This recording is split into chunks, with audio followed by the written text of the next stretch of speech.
is amazing. Oh, it's clash heads again. This is like Chaz Moscow and Cam Water. It's motorsport, but not as you know it. Test yourself and your everyday road car. Safe, affordable, but most of all, fun. And all you need is your daily driver. Experience the thrill of a sprint day. Race against the clock at a hill climb. Or test your reflexes with an auto test. It takes just 3 simple steps to get started. Get on the start line. Search Motorsport Australia Daily Driver today. Fishies in a row. They're here to make a point and to do Eddie proud. They fan out in the background as they come down to turn 1 for the first time. It all looks pretty good, 2 by 2. We'll stop the camera here. Oh, Eddie would be proud, mate. That was awesome run around turn 1. But, oi! Contact with the Fishies. He's made it through. It doesn't look like Angus has made it, but Thomas Freeman's made it through, and Angus is going to suffer the crowd coming through there to be able to turn his car around. I love riding. It's a real social thing. There's a great bond between riders. Every weekend I look forward to getting out there. It's a freedom like no other. Riding to work is a great way to start the day. Shannons insure all types of road bikes, not just classics. They offer features riders really want. It's why they're one of Australia's leading motorcycle insurance providers. Whatever you ride. Whatever you ride. Whatever you ride.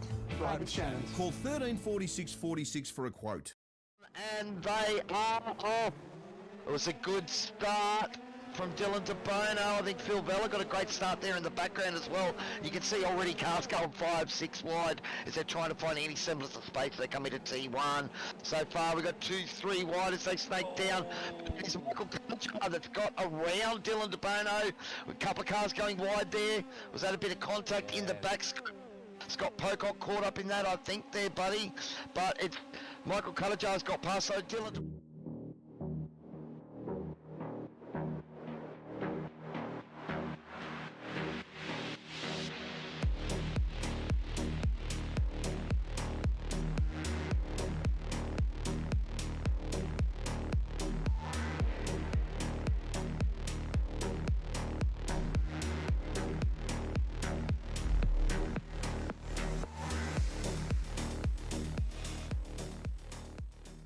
Light is coming out and we're about to get going, and we have a green light and a very slow start for the 86s, but they are moving out there on the grid. It would be very interesting to see exactly which driver can capitalise on this first lap.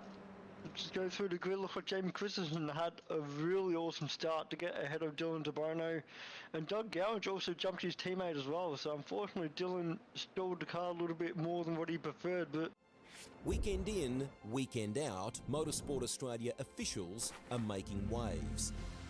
From waving flags, waving cars through pit lane, or responding to a wave for help. Wave hello to new lifelong friends. Who knows, you might just make waves around the world. Ride the first wave. Search Motorsport Australia officials today. Still great classes of car, and if you are able to, if you're coming up the ranks on iRacing through the licenses, it's a fantastic sort of laneway into prototype driving, going from that GT3 up through the prototype classes. As the safety car pulls in, we get ready to go green as we come up towards the line. Edwards, Hasler, who's going to get the jump down to turn 1, or will any of the Fishies, any of the Piranhas in behind them, assault them down towards green and they're off. First lap? Let's go here. We've always had a few cars.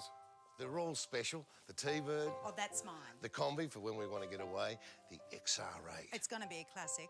They're all insured with Shannons. We've also got Shannon's home and contents cover, which helps protect our automotive collectibles, tools and memorabilia in the home and garage.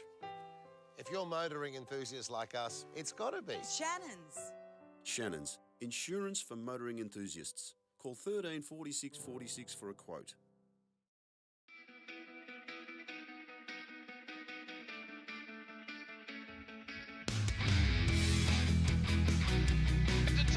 This is amazing. Oh, it's clash heads again. This is like Chaz Moscow and Cam Waters. Almost the same situation. Better contact going down the hill. Sam Noble wants to slip on Dave Coleman now. Sam Noble bottle right now because tell you what, Bruce Tanek and Jamie Dyson just absolutely drove away from us. Hayden trying to go around the outside. This is where he could have just sent it up the inside, but he hasn't completed, which is fair enough. It's very scary out there, ladies and gentlemen. Let's see if we get a good run. Dodd's just absolutely think about it. It's a really nice move. Blake Delaney had to move out of the way.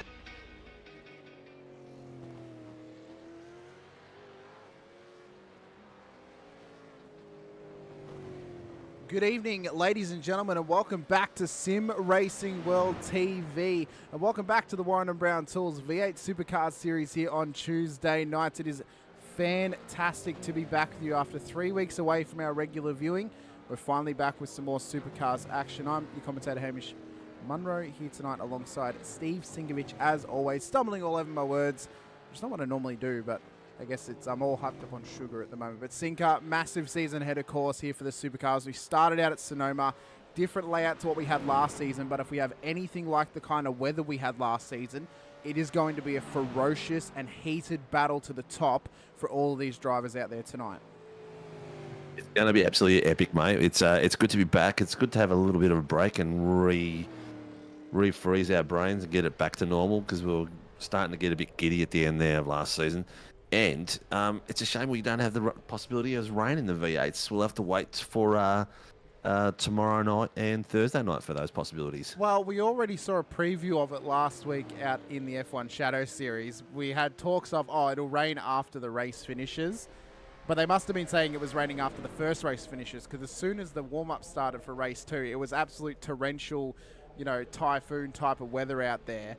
And all hell just broke loose from that weather. So who knows what's going to happen in our Wednesday, Thursday, and Friday night series this season out of the F3s, the GR86s, and the IMSA Shadow Series, because all three of those seasons get rain, of course. But Supercars on the mind here tonight. It is a massive night of racing for us, of course. We're back once again. Season 2 of 2024.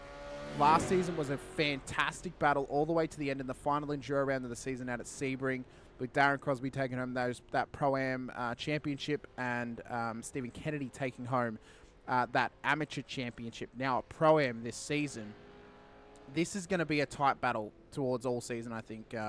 Sinker, a lot of new drivers out there, of course. Some familiar faces too, but a complete shake-up of classes in terms of who's come in, where they've been placed in the pecking order, and how this could actually change up the feel of things for some of the drivers, of course, following officials this season, but not directly in line with the officials every single week. Yeah, no, 100%, 100%. It's going to be good, mate. I'm looking at these names, and there's some old names come back, and we know them all. We know all the names because the boys have been in and around SRW for a long, long time, coming in and out and having a bit of fun. But I tell you what, this is going to be a hell of a close title. This is going to be one of the tightest ones we're going to have around for a long time, and I'm predicting that for all of our series so far, because some of the names I'm seeing pop up are ridiculously fast, and some of the boys that have been racing that are past champions are back for some epic racing at the moment as well. Only one champion for Sunday night we're missing is Matty Stewart, and did Scotty Gamble or War Boys win that title that we had a few seasons back? I'm not sure, because I didn't. I'm going to be honest with you. The level of knowledge retention I have is based on what I broadcast. I'm going to be completely honest with you. If Shibby or Pete did it, I've got no idea. But we can't say it's just boys anymore, though, Singer, because we have got Stephanie Piccoli lined up this season for the Supercars. So it is boys and girl out on track. Yeah, she is. I just heard her do a mic check just then. Yep. So she is lining up on the grid, of course, my Friday night cohort from the IMSA Shadow Series commentary team. But I mean, Sonoma, it offers a whole heap of challenges for the drivers, of course. Different layout this season. It's the same layout that the vets actually ran last season when they were here. So the guys who actually ran vets last season, they'll have somewhat of an idea of how it works out. But it could be different weather conditions to what they run, being that vets run a slightly colder session, where if we're running real weather, well, this time of year, it could still get quite hot out there in that California sun. So could be quite a test for these drivers. But I think this certain layout of circuit does offer a couple of more overtaking opportunities comparatively to the one with the infield that we ran last season. Yes. All of that went over my head, mate, because I was looking at other things and thinking about other things. And actually, there is possibly going to be another female join as well. She has done some vet works. Yep. So Di that races in the Formula Vs. Yep. So I know about thinking of Di. joining as well. Big rallycross driver on iRacing. She loves a bit of dirt action. And I'll be looking forward to see how she goes. She was in Split 3 when she was last in Vets. She hasn't done Vets this season, but the season prior she was in Split 3. So I'm interested to see how she goes across all of our different classes of cars, of course. Namely, the Formula V is not being broadcasted this season due to lack of numbers at this stage in time. But of course, if the Formula Vs end up dying an untimely death, which we may not necessarily want, it'll open up the door for something new to possibly happen, whether it's Porsche Cup cars, TCRs, or something else like that as well.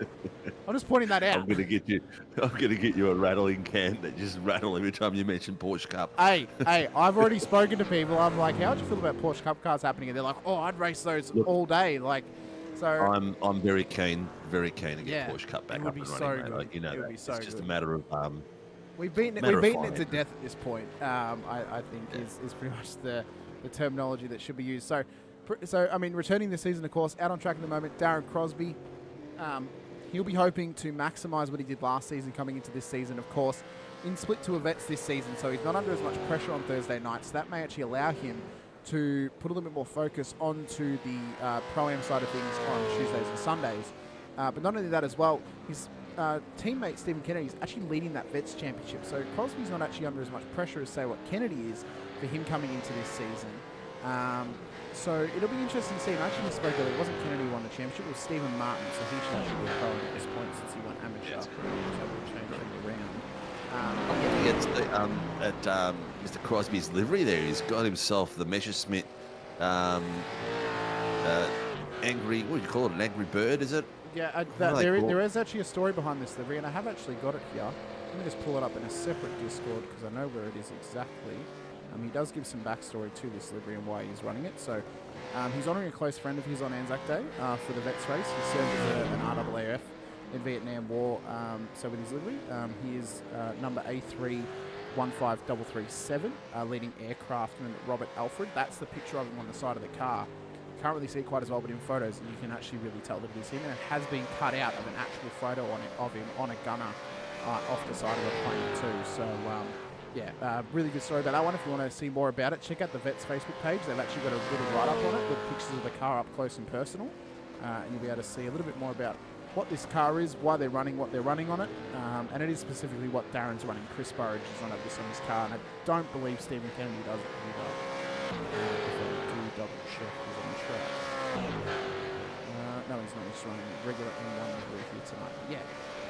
But a couple of Anzac Day liveries out there, of course, as well. So, as Anzac Day, public holiday Thursday, and everyone will be doing their bits. We'll do a little bit of a homage to the Vets on Thursday night when we're doing our 86 series, which I'll be co-hosting with JP this season. Yeah, I think the drivers will be happy that you're going to be in the booth instead of in the cockpit this season for the 86's Sinker. Mate, I give the best drafting possible, mate. There's nothing better than a blue flag that gives you a draft all the way down the main line and then bins the car just so you can get the best draft you've ever had. So in the chat already here tonight, we have got American Stacey Boyd, morning/evening Hamish and everyone else. Great to have you, Stacey. Brad as well in the chat saying good evening, guys. Good to see you back. Shane Patterson saying hi to teammate Stacey Boyd. Laura Anderson saying good evening, fellas. Hope all is well. Good luck tonight, SLW boys. And then Mitch Noble out there as well saying, going to do a last to first challenge tonight, lads. Well, I don't know if Mitch is going to be able to pull that off the same way that Miles Burgess did last time we were at this circuit. But I'll be very interested to see how well you can go. He is an AM, so all he really has to get past is Peter Baxter at the moment, who's P1. He's P6 on the road at the moment. And Peter, he has really improved the last couple of seasons in the supercar. He's come from Split 3 this the past season of Vets into Split 2 this season, and he is on fire at the moment, which is apropos because he has actually got the fire livery on his car, opposed to his teammate who has got the ice livery. So he's really getting into his own. New drivers out there as well. John Gallen, I know what he can do. I don't know if he's going to be an amateur for very long. He's a very consistent operator in a supercar. Finished top 10 last season in Split 2 of Vets, so he'll be one to keep an eye on. And Sean Vandermeulen freshly joined Old Mate and Sons this season, Sinker, and he has gained an outworldly amount of pace in this car. He could be one to keep an eye on, and possibly a little bit of an outside pick for this amateur championship at this point. There's going to be it's going to be an epic fight all the way through, mate. It's going to be crazy. We've just clocked over 30 drivers on grid right now, so there's still some boys that are coming in late, and probably some that have just missed it because they've finished work. I think the last one that's come in is Matty Stoyles. He's just connected on the system, so it's good to see everyone out there and super pumped, mate. Times at the moment, Vanderkran has already pulled up a beautiful 1.12, 112.209, sitting in, no, let me just scroll down it. He's sitting in second, but the man himself, Mr. Crosby, is in a 112, 111.928 he's done, so he's already broken the 12s.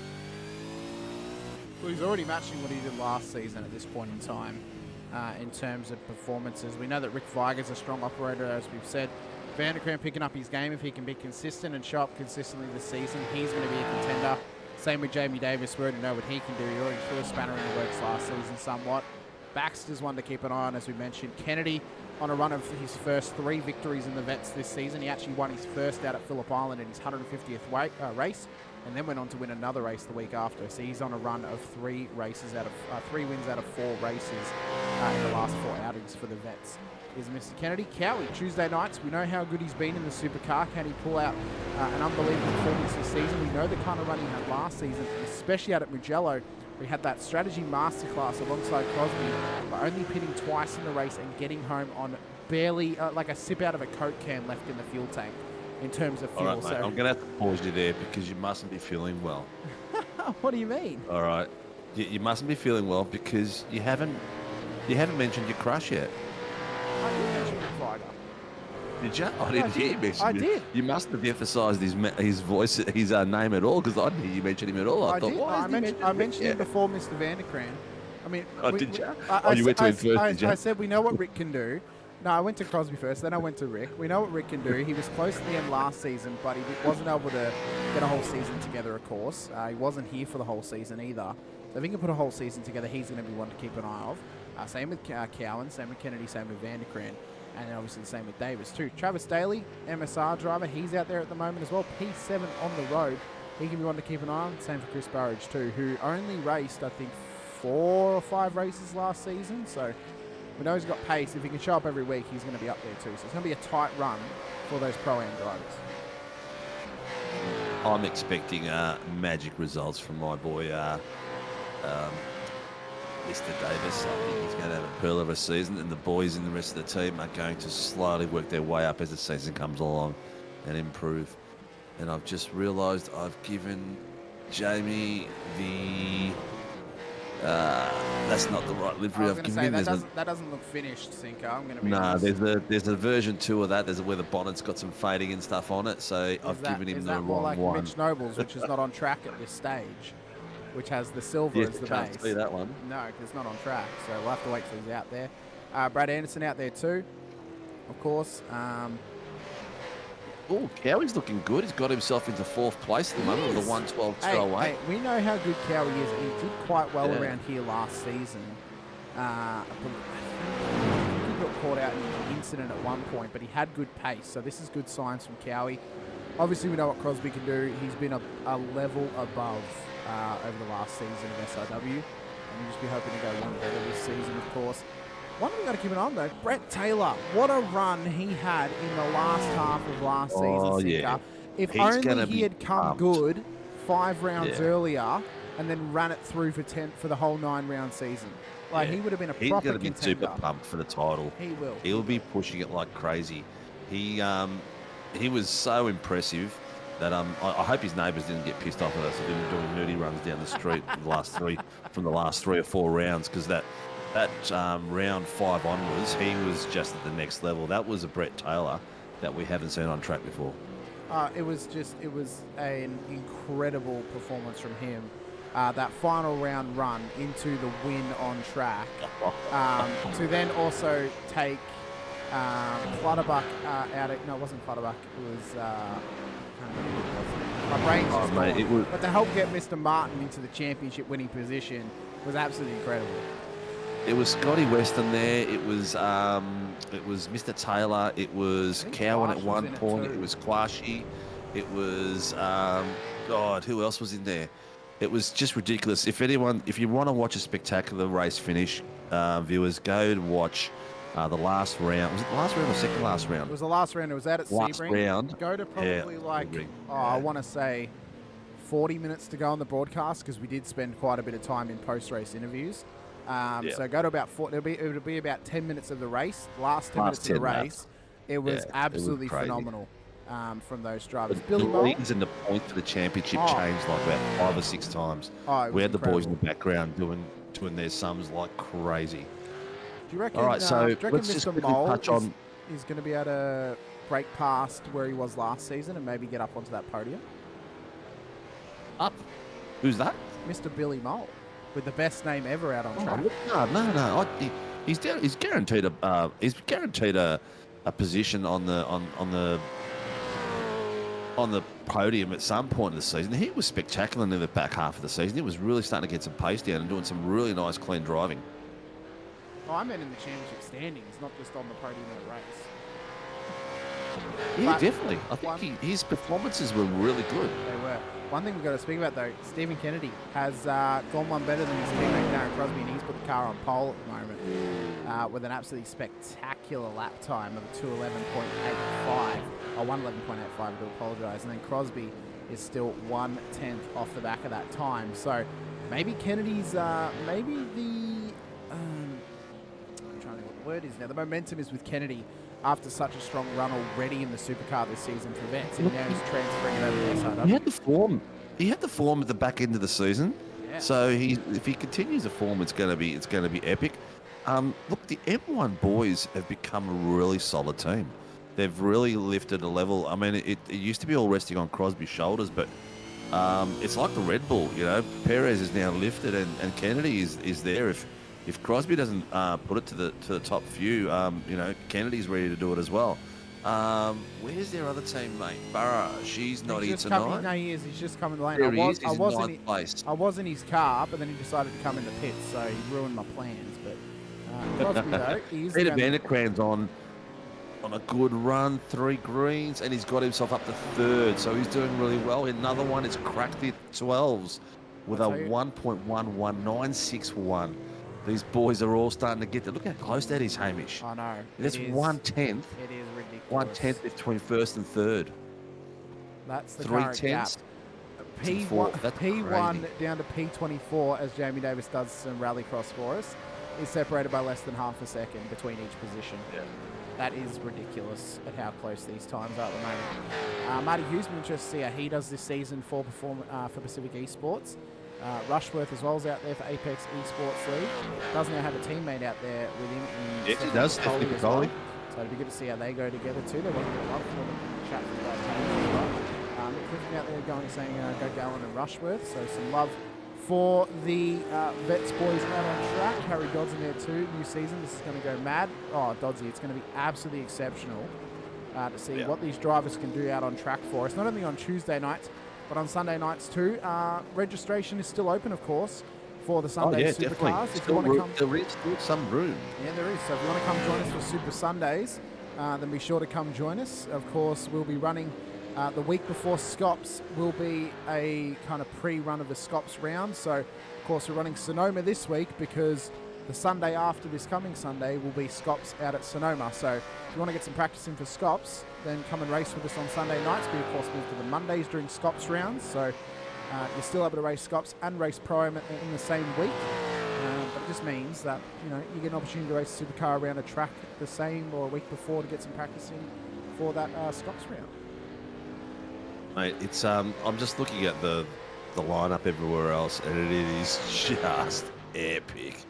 Oh, the drivers, the pace that we're going to have. I'm not. So just so viewers know, I'm not racing at all this season. I'm just sitting back and watching and commentating this season. So you won't get to see my beautiful spins out there, my unrequired donuts, which are, you know, not supposed to be donuts. But I tell you what, it's going to be some epic viewing, and you need to stay tuned. Make sure you tick, subscribe, hit your notification button so you get it all there, so you don't miss a beat, because it's going to be nuts. Hamish, you are working your nuts off this season. Mate, I worked my nuts off last season. If anyone deserves a pay rise. But it's it makes it a bit nicer. Still earn more money than I do. It does make the job easier though when there is incredible action out on track, and it does. Eight or 9 times out of 10, we're getting some absolutely exceptional time out on track. We're realistic. We know that not every single race is an absolute barn burner, but it has the opportunity to be, and that's what we can hope for going forward this season. But that's the end of our qualifying session, and we'll bring up our starting grid for tonight's race. It will be Stephen Kennedy of M1 Racing lining up alongside his teammate Darren Crosby to make an M1 front row lockout here for the first round of the season. Peter Vanderkren and Rick Viger, well then they'll lock out round... losing all my words. They will lock out row 2 for Angry Birds Racing. Chris Burridge, the third M1 car, he will start at a P5 ahead of Performance Sim Racing's Andrew Cowan at a P6.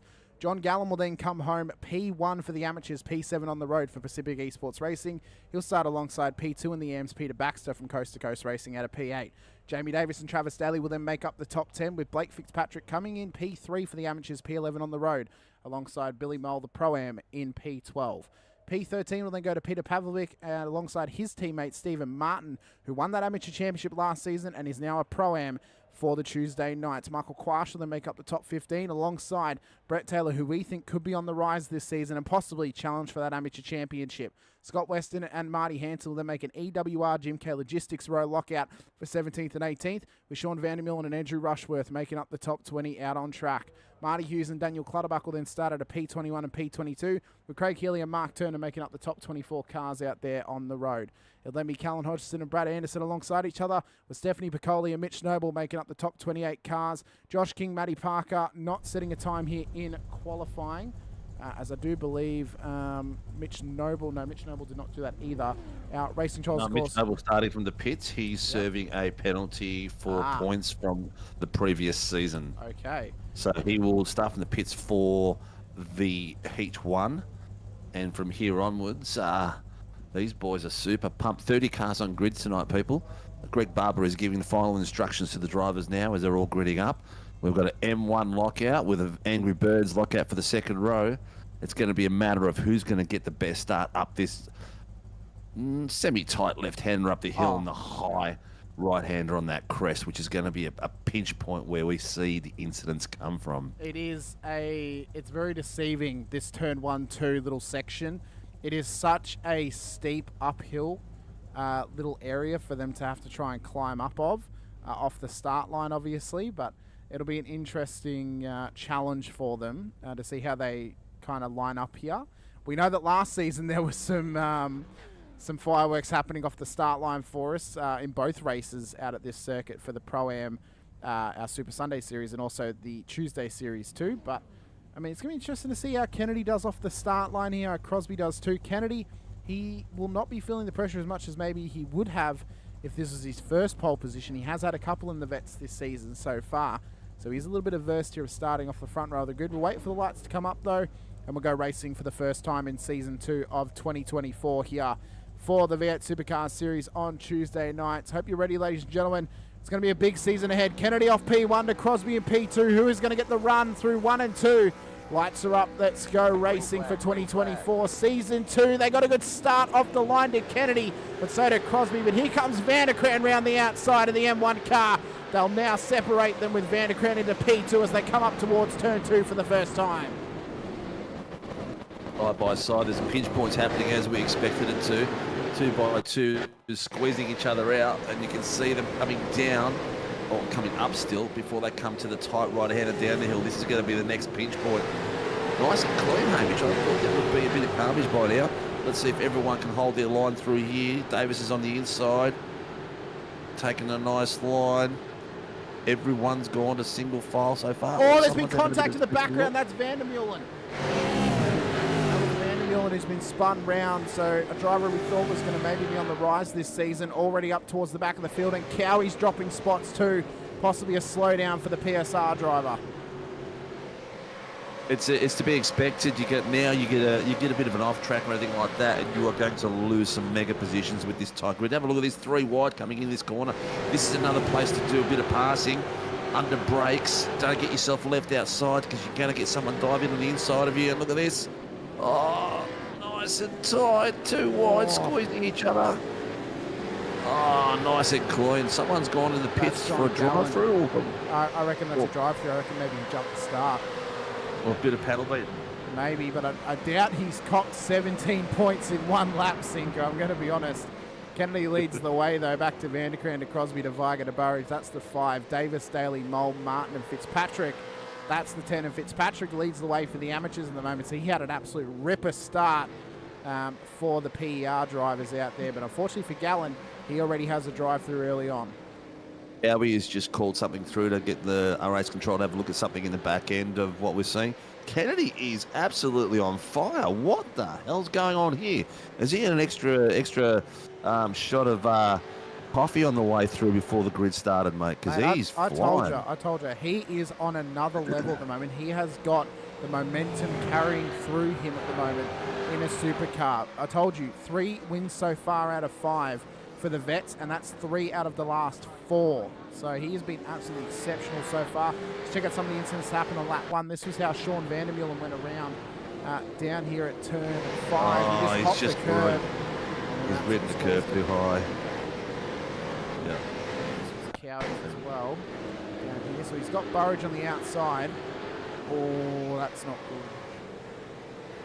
It's going to be an interesting one for race control to call, but of course it is up to them on what the call will be for that to happen. Pacific Boys' new livery looks good for tonight. I like the a bit hard to see who's who, but very nice looking livery. I tell you what, the Kennedy's car is looking very, very planted. Have a look at the way it's sitting on track there. It's looking really good. Last time we saw a car this planted, it was, I believe, the IMSA? Yeah, it was Mr. IMSA. Ben. Yeah, it was Ben Faulkner's car. I can't remember. Ben Faulkner's car, yeah. We were watching that and his Porsche coming around at, where was that? The Vermilion car. It was absolutely planted through the curb of death and up towards Lamar Corner. But Kennedy is looking on another level at the moment. He's been comfortable in this car recently. Maybe a bit of a resurgence in form since coming back to split 2 of vets, but he comes across the line to start lap number 4. There's our timing tower to see how drivers are going. 2 drivers are not started, those being Mark Turner and Matty Parker at this stage in time. Mark Turner pulled the session just before the race started. I hope everything's okay because he manually disconnected, so I did notice that. The biggest mover tonight so far is my boy Josh King. Josh has made his way up to 22nd from 30th, so good on the boy. He's making his way through. The Big Birds livery looks mint, looks good banks. No F3 this season, Sinker. No F3 this season for me at all. But it's not all about me. Selling home and moving stuff around, so the rig's been torn down for this season. There's Mitch Nickel coming and making his way through on his teammate Josh. That looks all right. I've given him the black one this season, a bit of splash. Just because of the cut-off. If we go on Josh, we'll see what I mean. If we just float around through the back of the car, if he can get close enough to Mitch, that is. I think it'll just come together quite nicely, to be honest with you. That's just me thinking as a designer, of course, and how I would do if I was in that position. But Josh up 7 positions. Mitch is up 6. Doing really well. No further action for the incident between car 143 and car 12. I believe that is the John Gallen incident. Quite possible. No, it wasn't John Gallen. It was 143. If you're out there and you're a viewer and someone just, that was a spin, I just saw the corner of my eye. If you're a viewer out there and you want to see a particular driver out there or a particular team, give us a shout out. We'll try to focus down. We'll move our way up and down the field because the battles are moving left, right and centre all over the place. At the moment, Cowan's in the back of, he's just passed. Cowan is, I was going to say, Cowie is hopping curbs at the moment like he's doing high jump. Look at this, 3 wide. Cowie stuck to the sandwich in the middle. I tell you what, Cowie is ultra aggressive tonight. You've got to go back a bit. You got to go back a bit. Peter Baxter made that pass on the outside, while just after Cowie made his pass on Peter Pav. So this now is look the at move Baxter. by Cowie. He hopped What's the this? curb. Bit of contact. Pushed him out wide. He's just missed the wall. Baxter's got himself in. Got 3 wide. Taking the inside line. Beautifully done. Cowie's just pulled the nose out, but there's still a little bit of contact. He hasn't turned Pete all the way around, but he has made a move in front of him. I don't know why find my replay things in that position on the screen. I'll have to work on that.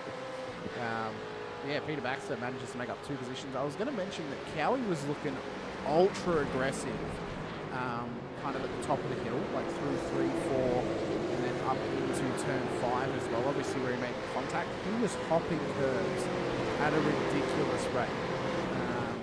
Like he just looks super aggressive. Got a mega battle going on between Marty Hansen and Andrew Rush with Callum Hodgkinson and Craig Keeley. All 2/10 apart, mate. All just fighting as close as possible. And there's nothing but a breath of fresh air between them.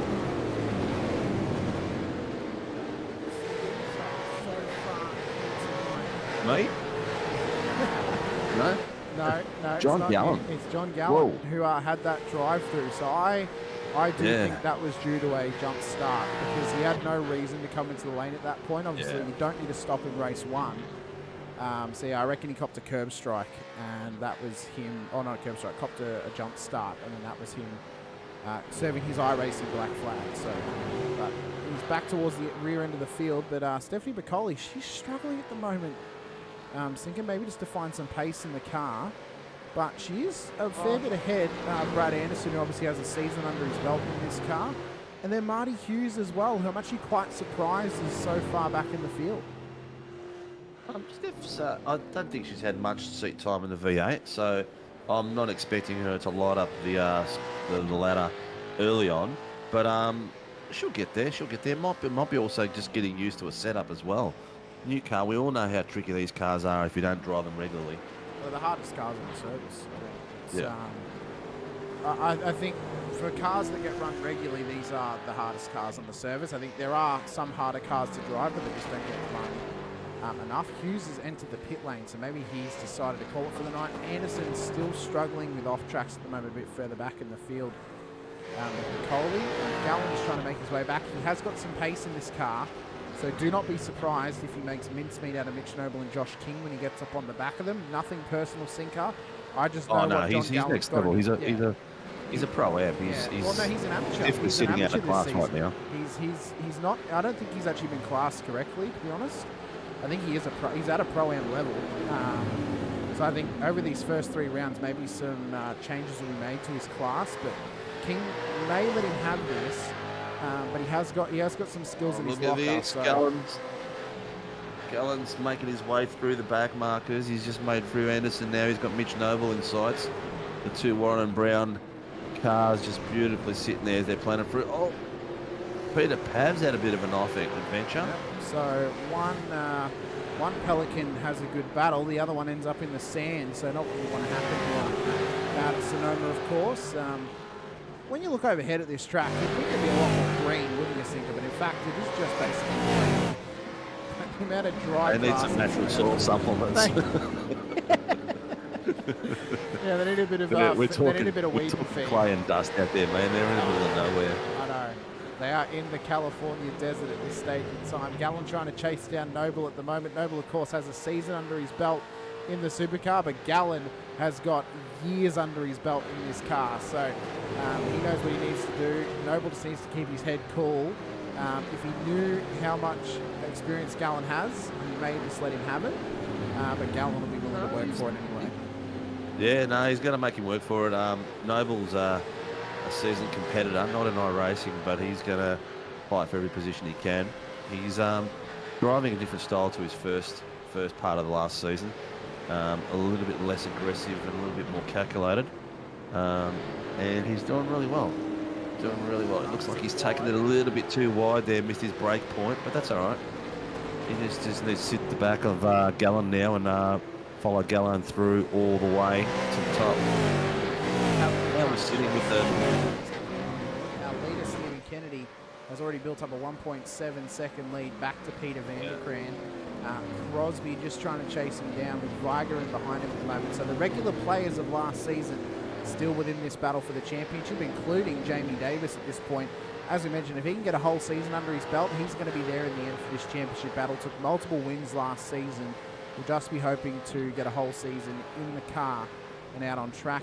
He's up 4 places right now. Yeah. So he's got himself a 1.5 1.7 second deficit to Rick Viger. Viger is putting pressure on Crosby, which we've seen all season.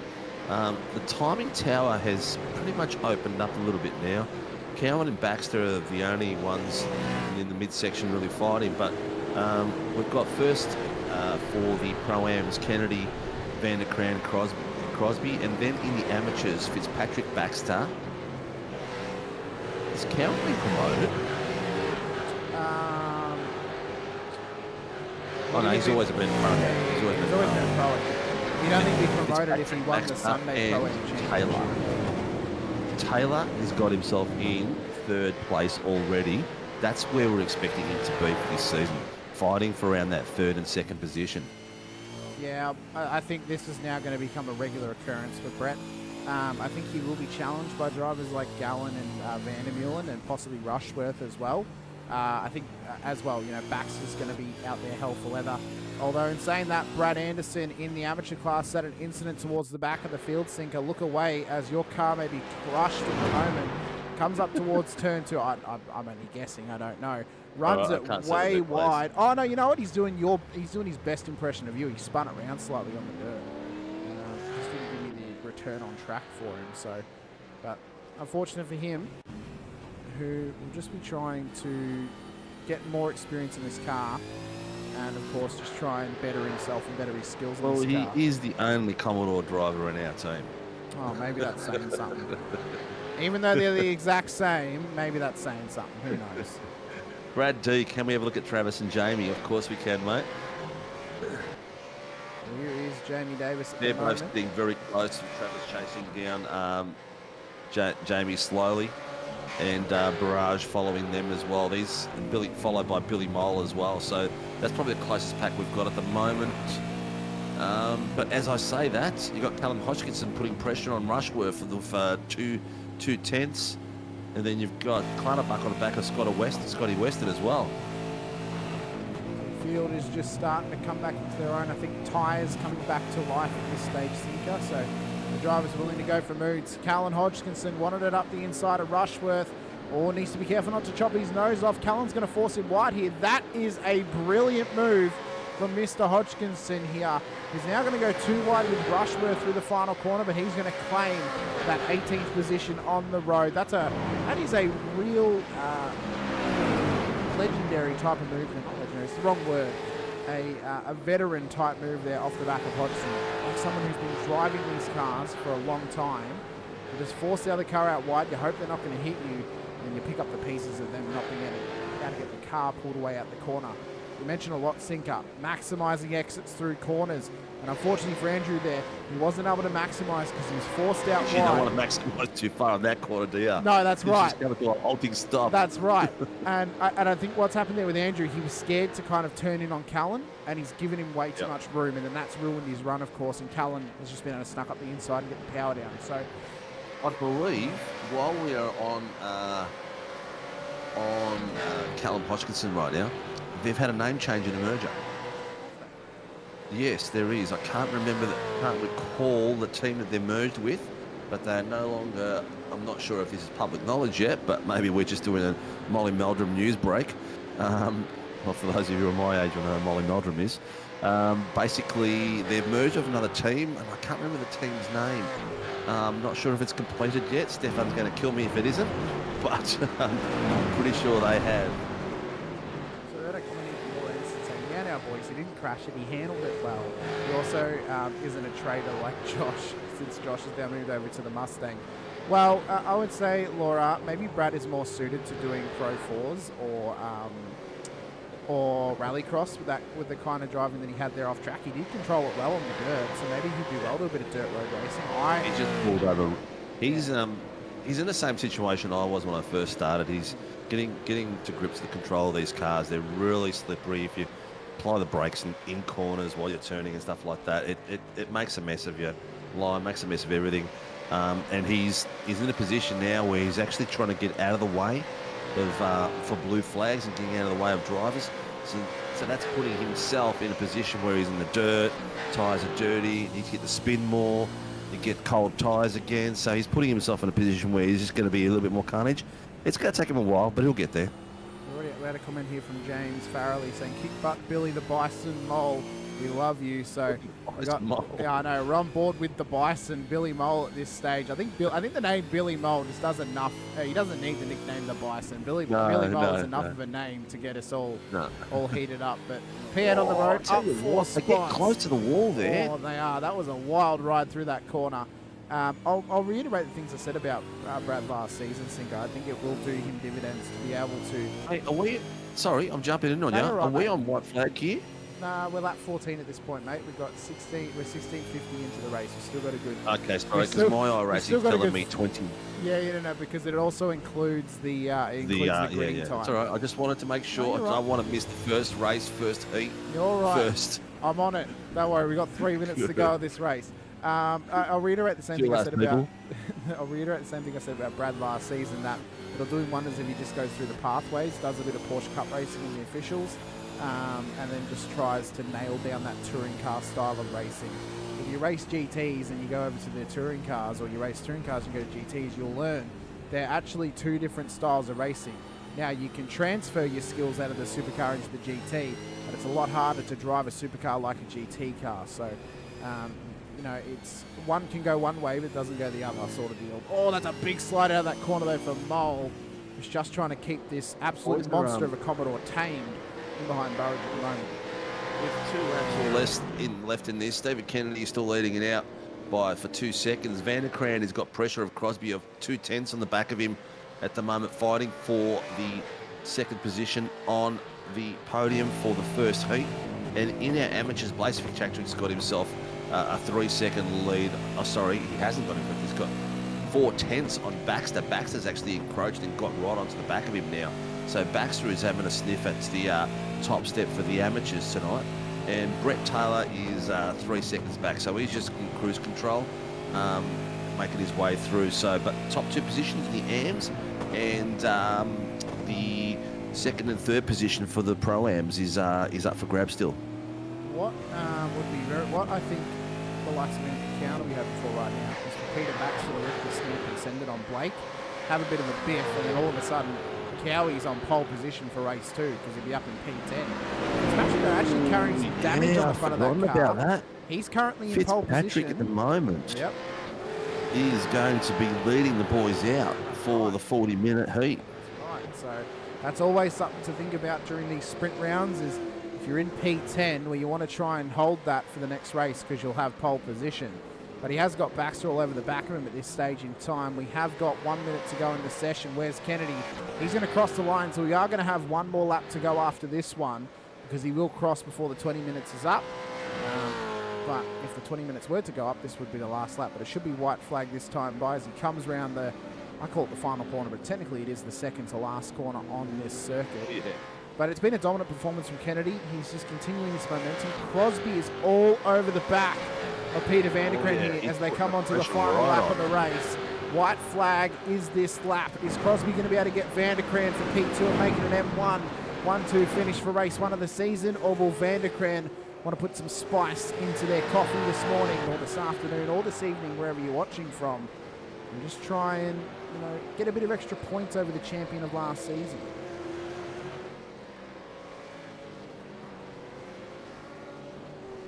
The boys are looking very tight. Someone's going to hit that tonight. I'm telling you right. Jamie Davis, that was so close. It was. He's on the back of Rick Vigor for fighting for that 4th place. 2/10 behind him and taking up as much of the road as he can. Damn, that was close. I'm reckon he's lost. That was close to losing a mirror, I reckon. Oh, it was. It was super tight, but Kennedy's going to come down to the final corner, the final hairpin of this track.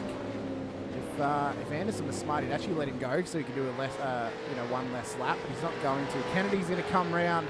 He is going to cross the line and he's going to take the win for the first race of the season.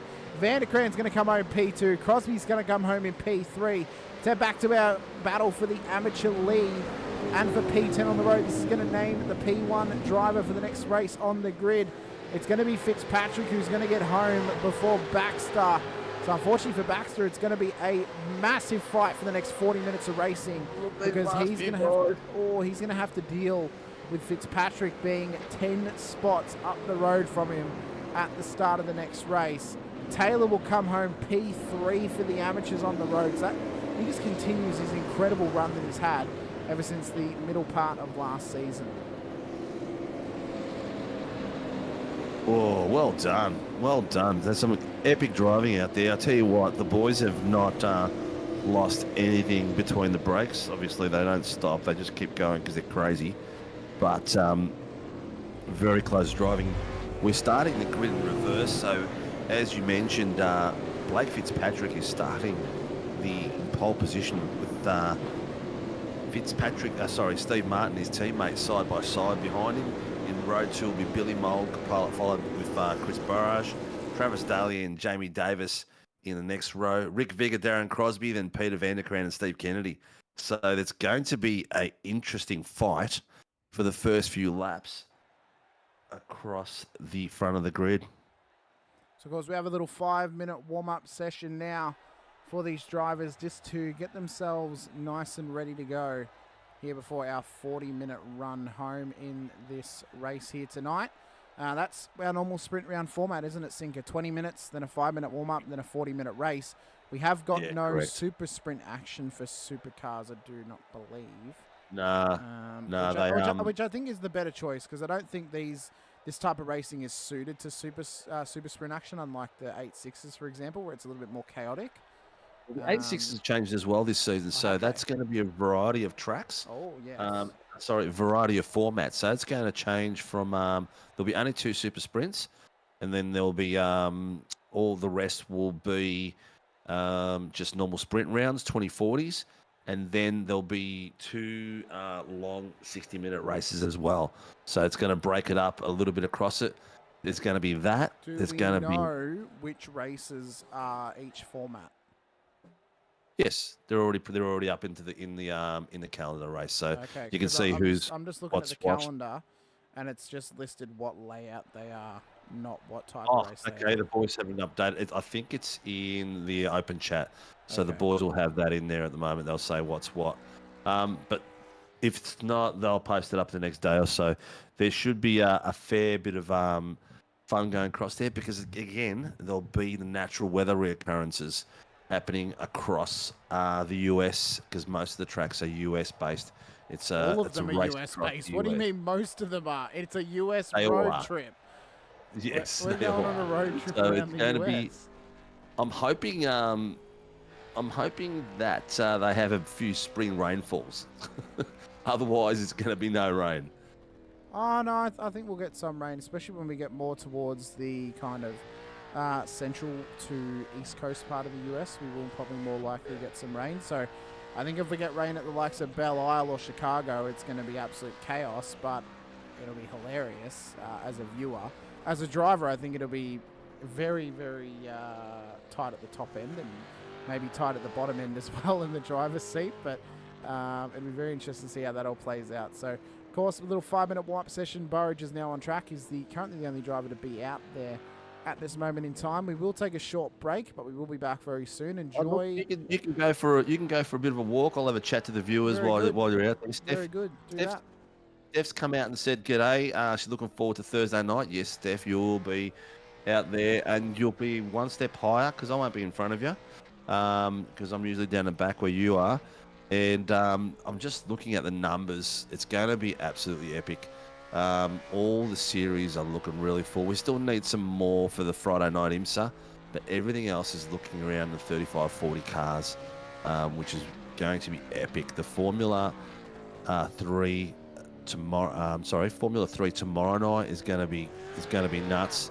The boys are driving in the new super lights, so they're going to have a lot of fun with that. A little bit extra grip. Faster through the corners, not as much top speed, but I'll tell you what, it's going to make some interesting racing because the drivers that are in that series are going to be very, very fast and very close. Steph's going to be hosting with Hamish on Friday nights, the IMSA, so welcome back, Steph, for another season. And Thursday nights, the 3 classes, we are still integrating the Motorsports Australia licensing for the 86s. There is still a couple of pro drivers that aren't in that category just yet, but it will be compulsory for season 3. So what we will have is our Shannon's Motorsport Australia GR86 series will be pro, will be all Motorsport Australia recognised drivers. They'll be all registered. And then we'll have our Pro-Ams and AMs as standard drivers. If they want to compete for the pro title, they're more than welcome. They'll have to race in the pro as a pro category. Porsche Cup going to return. Harry, I'd love to have Porsche Cup to return, but it doesn't fit in the budgets at the moment. As you know, it's not a cheap thing to run, and what we get in sponsorship goes straight back into running the series. Nothing goes home to me or Dean. So if you can find us a sponsor that will run the series for us, we're more than happy to put it on, as long as we don't have to pay for it out of our own pockets. Because my wife's sitting beside me right now in the broadcast booth, and she would rip strips off me. Babe. No comment. So anyway, Hamish is back as well. We've got 23 viewers tonight. I hope you've all liked and subscribed. Hit the notification button, because we still want to get there. We're at 1,101 at the moment, which is awesome. We'd like to get it up to 2,000 by the end of the year. I think we're going to have to do something really special to get it there, though. Oh, here we go. The boys are gridding, Hamish. They are. So our starting grid for our second race here tonight will be how they finished in race number 1.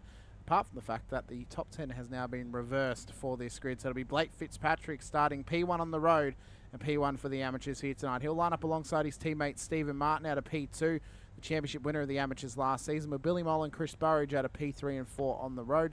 Travis Daly and Jamie Davisland line up in behind them, with Rick Weiger and Darren Crosby lining up in 7th and 8th, with Peter Vanderkren and Stephen Kennedy making up the top 10. It'll then be Baxter and Cowan in behind them. They only just missed out on the top 10 in the last race. Then Quash, Taylor, Weston, Hansen, Clutterbuck, Rushworth, Healy, Hodgkinson make up the 20. Pavlovic, Vandermeulen, Gallen and Noble in behind, with King, Piccoli, Hughes and Anderson making up the rest of the grid. Turner and Parker, of course, did not make the start of the first race. Big thank you goes out to our race controllers, of course, Tyson McAvoy and Greg Barber.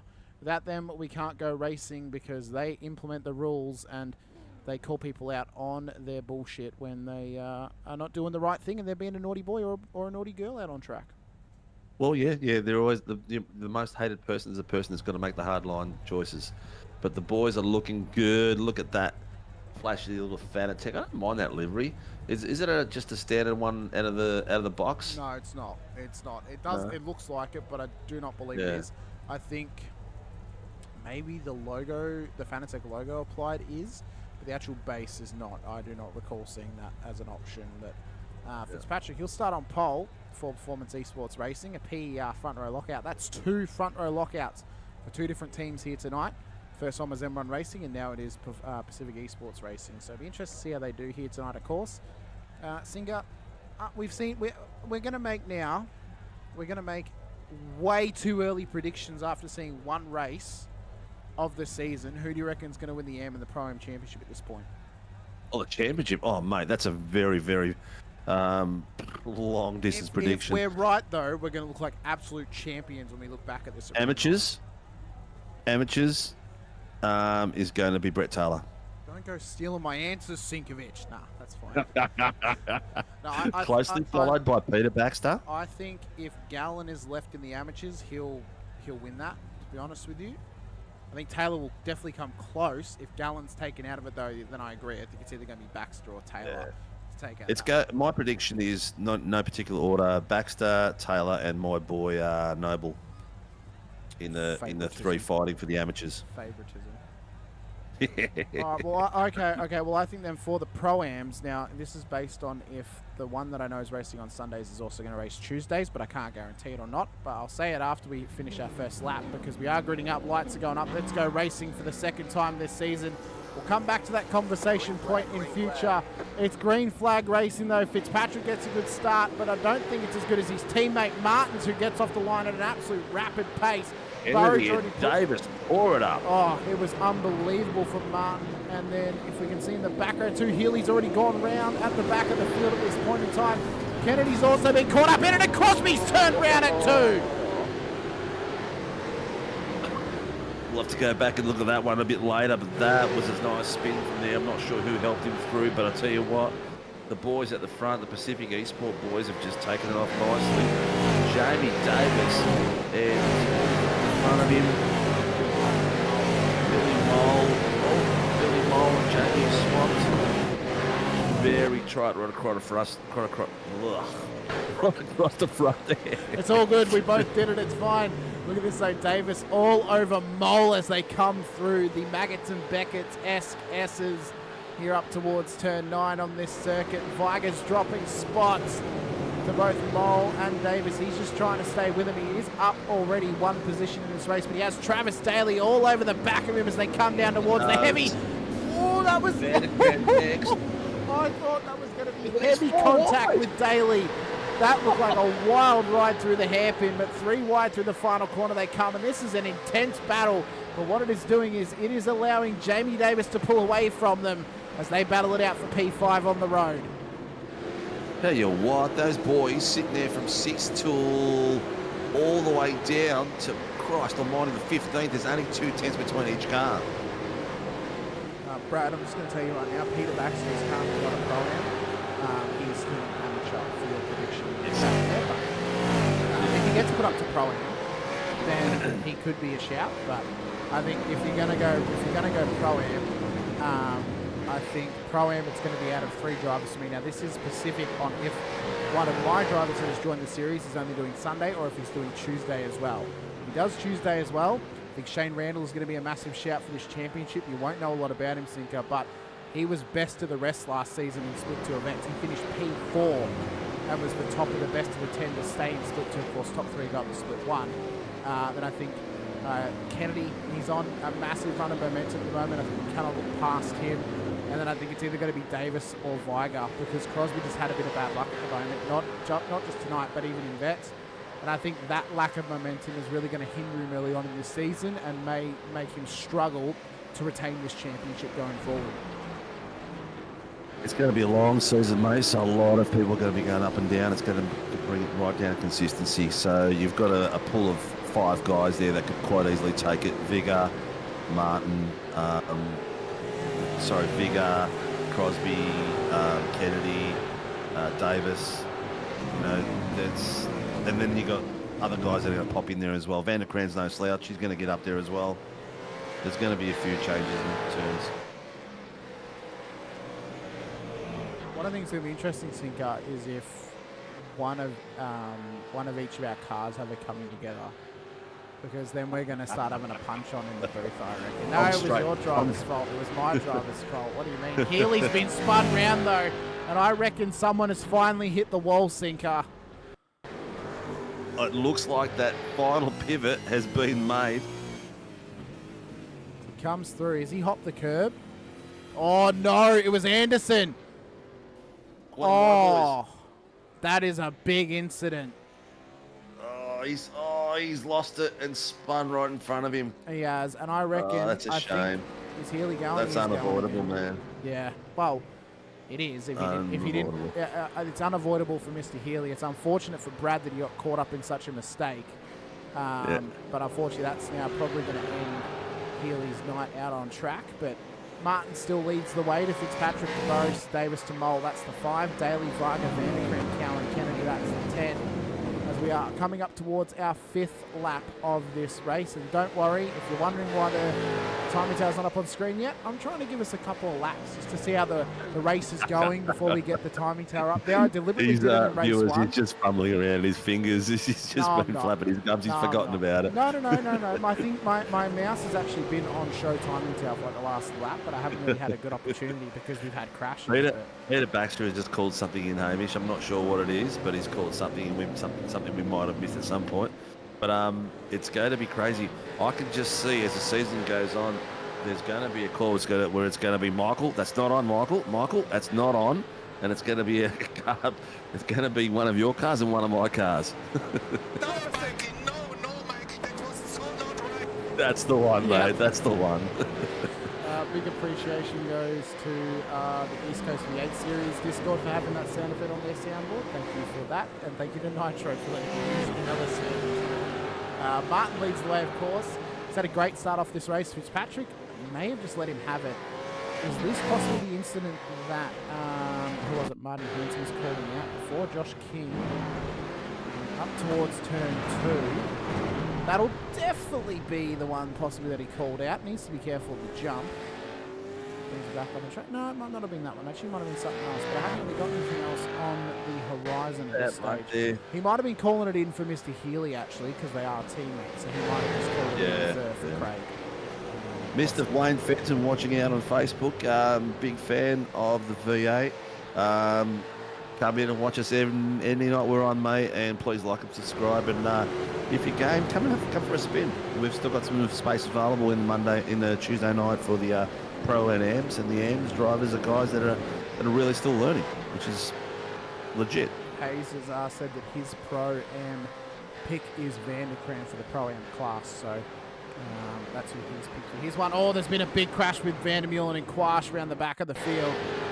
This is what's happened between the TMX car and the Old Mate & Sons diesel automotive entry of Vandermeulen. They've tried to bring it round. Oh, and he's just lost the rear end.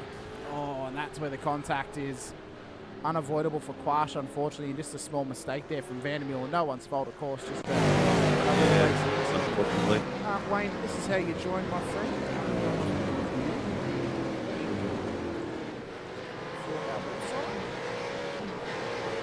Register as a driver. Yep, you register as a driver. Once you register as a driver, and then you'll get the Discord as well. Yep, once you register as a driver, then you get to pick whether you want to subscribe for your the rest of the year, the 12-month subscription, or the single series, and that gives you either one will give you the ability to race anything you want to race all season long.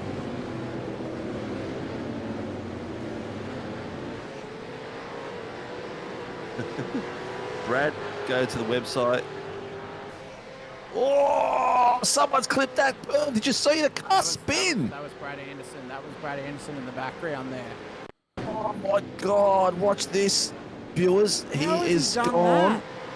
No, that wasn't Brad Anderson. That was someone else. Go back. That car did a full. Oh, there it is. There. Yep. Oh, okay. I clicked away at the wrong moment. Okay. Yeah. Clicked away at the wrong moment. So this is what happened. That wall just grabbed him and spun him around like crazy. I hope he's not in VR. Oh, you would not want to be in VR. Oh, yeah. Oh. I don't know how we missed all those cars. Oh my God. I think we need to get you, from Anderson. Brad. We need to get you a Mustang. That's all there is to it. Yeah, Wayne, it is iRacing. Yep, we're on the iRacing service. In the bottom corner, you'll see the little iRacing watermark, which is required by anyone who streams iRacing. You must have the iRacing logo somewhere on the broadcast so people know what it is. We just have it at the bottom That corner. was, Hamish, that was just next level rotation and spin. He's still there. He's still there. That's going to be a safety car, Sinker. Yeah, he's blown up the car. The engine gone. Here comes the safety car, and that engine is cooked. He's going to need to tow. I'd hate to have that bill come into my pocket, Sinker, but unfortunately I'm not the one that has to. It's you that has to fit the bill on fixing that car. So, Jeez, how grateful are we that stacking a car and destroying a car in our racing costs you nothing. I know, right? I know, right? A box of stuff saying you have too many bundies. Can you design your car? You sure can, Wayne. A few things though that we do not allow on cars, of course. Anything political or like anything that could be classified as like a, I'm trying to think how you word it, like an agenda. So no agendas, nothing that would be seen as 18 plus. Profane. Profane. Yeah. So something that has, a website, for example, that starts with OF would not be allowed. And of similar proclarities as well. And then anything that is obviously, it has to be PC at the end of the day. Is Red Bull okay? Yeah, we don't require anyone to put in a form saying that their sponsors have said they can use their logos. We have got forms for it, but we sort of let them go because there was just too much problems with it. It's I fine wouldn't anyway. recommend doing a Red Bull. Wayne, if you're good Try to be enough, original. Stephen will probably try and get you into his team anyway. He loves to pick up any Yeah, drivers correct. he can. Because he's a trash man at this point. He's just picking up the scraps that is left on the field for anyone else who may not. Well, want yeah. to. Now that you mention that, all right, while the safety car is out and Jamie Davis is in second place. Although he has not had a pit stop where the leaders have. Oh no, Chris. Oh yeah, all they have. Kennedy. Martin's had one. No, hang on. Martin Kennedy had hasn't. One. No, Kennedy hasn't. But if we look back in the field, oh, I've just noticed something, Sinker. What? On SDK, on the live timing, at the far right of the data, there's now a tyres option. Oh, so I maybe can comparing now. this- So during Oh, our I wet think that's races, we can actually track who's on dries and who's on wets. Yeah, correct. Yes, we will be able to. There, Yep. that's available for all series at the moment, but Yep. the car needs to be actually, isn't it? Yeah, it needs to be eligible, of course. Which I don't believe there's anything on here though for having a weather radar. So maybe that's what's new that they're bringing in soon. Yeah, exactly right, Brad. Just be smart about it. Don't put anything extreme or racial or so on. Any, no agendas or anything like that. If you've got mates who've got businesses, put their logos on it. Yeah, for sure. Might as well promote them. We get approximately. I did it this week for one of the boys, and I'll tell you exactly what our viewership is at the moment because it's huge. It's gone off. It's nut. And the amount of people that are watching, it's well worth it. You might as well let your friends take advantage of YouTube. YouTube alone for season 1, we had 12,000 views for the season, 3,000 viewing hours, 204,000 impressions. Then you also get Channel 31 between 5,000 and 10,000 views a week. Facebook 2,500 reaches. So if you've got a mate who's got a business, throw the logo on there. There's no harm in it. It could probably do him some benefit. Green flag, safety car is in. Safety car's coming in just quickly as well. Wayne does not have a steering wheel. Well, you might have to reach out to us and buy one from us. Here we go. We are getting back Here to we racing. go. Burridge leading the way to Davis, to Mulder, Daly, and to Viger. That's the 5 as they cross the line here to start lap number 10. 12 minutes, 45 seconds into proceedings for this 40-minute race here tonight. Wayne, I will give you the hot tip, mate. If you want to run on iRacing, you need to get a wheel. It is almost impossible to race on a controller in this sim. A wheel will be a must purchase, I will say that. You can try controller, but in a supercar, it would basically be a nail in a coffin for you trying to gain on this car. It is so difficult to drive, even on a wheel. Look at Davis, though, all over the back of Burridge at the moment as they come on to the Maggots and Beckett's taken S some section. very tight lines. He's using every single curve he can. He's mounting them left, right, and centre. Burridge is trying to stay a little bit cleaner and off the curves, but Jamie's trying to take a straight line wherever he can. This is it. Watch him up the inside. I don't think he's close enough on Burridge. He's a bit too far away, but will he outbrake him? No. Very calculative. That's not the way to say that word, but there comes the wog in me. There's my wife shaking her head in the background. Yeah, box stuff saying exactly what we're trying to reiterate. Like, a wheel is a necessity once you pass rookies, pretty much. Like, even in rookies, I'd say it's a necessity, but it's you'd be pretty hard pressed to find someone who is at top level with a controller in iRacing. It is so difficult, especially in supercar, as we said. But Davis all over the back of Burridge. Mole P3 at the moment, but these guys do need a pit. John Gallen, he's up at the moment, up 11 spots, so that he needs to stop. Stephen Martin, currently the top-seeded driver out on track, who has had a pit stop at this point in time. Yeah, he's the highest seeded driver at the moment. Biggest movers and shakers at the moment is Callum Hodgkinson up 12 places with Peter Pavlovich following him through 12 places as well. My boy Mitch Noble is 10. John Gallen 11 places. Biggest drop back is Steve Martin, 15 places he's lost. Same as Crosby, 15 places. So both those boys are in struggle town at the moment. Peter Baxter is putting one hand on that trophy and shaking it around, saying, "I'm here, boys. I'm up for the challenge. Come and get me." Wayne, it is a lot different to Xbox. It's a lot different. This is like driving an actual supercar. So on Xbox, which I assume you're playing Forza, which Sinkovic hates that word. Forza is a simcade game, so it is made to be easy to drive on controller or steering wheel. This is made to be as realistic as possible.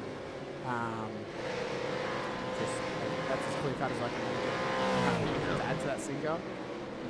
No, the only thing I'm going to add is go up to Barrage at the front, because Jamie Davis is 1/10 behind him at the moment, and he is putting the pressure on like you would not believe.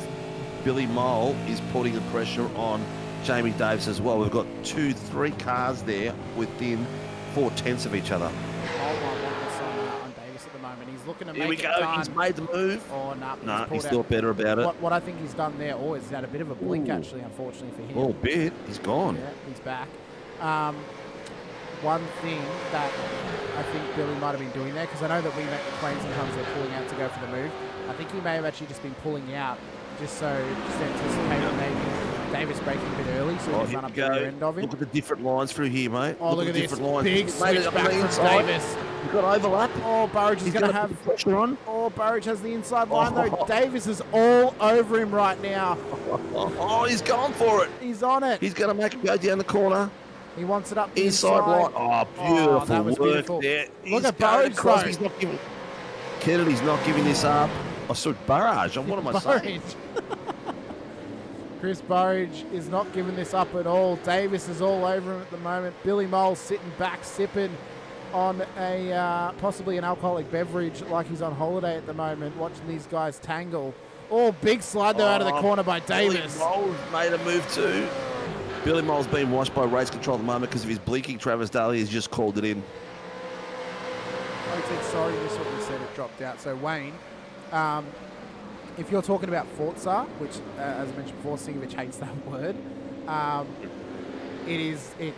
Forza is a simcade game, so it is a sim arcade game. It's made to feel realistic, but it's not realistic. It's made to be easy to drive on a controller or a wheel. iRacing is made to be as realistic as possible. These cars are laser scanned and they take actual real world telemetry to make them feel like the actual race car does. So it is a completely different kettle of fish to what Forza is on Xbox. And if you're playing Forza Horizon, well, that's just a full-on arcade game. That's a big slide. That was a big, big slide from Barrage. Mole looks to be all over the back end, but look at Daly coming for him now. Daly's having a sniff as well. Then you've got Rick Viggers made his way up into 5th place. Vanderkram following him through. Callum Hodgkinson in 7th place, up 13 places with Peter Pav following him close as well. There's about 8 cars in this battle at the moment, Cinco. All within, it's crazy. All within a all second the way of down, each other. yeah, to Peter Pav.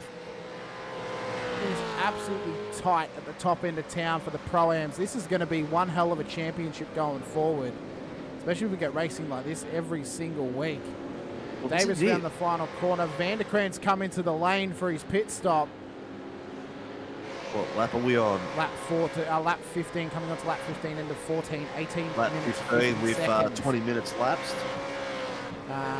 No, it's 19 minutes as he's coming up. So it's the start of 15 at the moment. That was the end of 14. So maybe he's coming slightly too early. Who knows? We don't know when the Camaros are coming, Wayne. They have not officially announced when they are coming. They've just said that they've scanned them. So they're working on them, and they're working on the new Mustang, but they have not officially announced when they'll be coming out. One thing to remember as well is with iRacing, you're not only paying for the subscription for the year, you also have to pay for your content too. So the new supercars will not be included in iRacing. You have to purchase them separately. So at the moment, the battle is still out and about. Jamie Davis from Team SRW Motorsport, is in first place with a 1.3 second gap on Chris Barrage. And Billy Mole has got the pressure on the back of him with 6/10, followed by Travis Daly, Rick Vigor, Callum Hodgkinson, Peter Pavlovich, first of our AMs. Peter Baxter in 8th place, John Gallen AM in 9th place and Andrew Rushworth in 10th place. So we've got a tight fight between those three as well. Hughes just pulled up at the side of the road, so the whole field passed him at this point in time. I don't know what he's done there. Well, he's down the bottom. Yeah, maybe he just feels that he's just off pace a little bit at the moment. Just wants to let it go. Yeah, he's probably getting a heap of blue flags, mate, and just getting out of the way. So Cowie all over the back of Blake Fitzpatrick. We can't even give a provisional position for anyone at this stage in time based on their stops because, well, they came in on lap 7. We don't know if they're able to make it home at that point in time. You'd think maybe they could, or maybe they're just taking the lighter fuel load for the next stop. Maybe getting something off the back of that too. It's going to be interesting to see how this plays out, Sink. Of course, halfway home in this race, we've only seen Vanderkrant come in since the initial pit stops under that safety car. Davis and Molson at the front, of course, with Burridge in P3. Cowie, though, he's down 5 spots at the moment on the road, but I do believe he has had a stop. Daly and Viger into the pits now as well. Yeah. So first of the stoppers is Martin, Fitzpatrick, Cowan, there in that order. But now we've got Travis Daly, Rick Vigor, Brett Taylor, Mitch Noble, all in the pits at the moment. Don't know what's going to happen with Jamie, what strategy he's going to pull out here. But we are over the 25-minute mark, so... I don't know. You're still reading on the in-sim time, Sinker. Well, the only one I've got, mate. It's the only one I've got. Well, if you had the data open, and you'd see it's 21:46 at the moment in the race. But yes, it is. I can just see the top left-hand corner with my spectacles. Oh, no, with clear skies, 19 degrees out there with a track temperature of 33.33.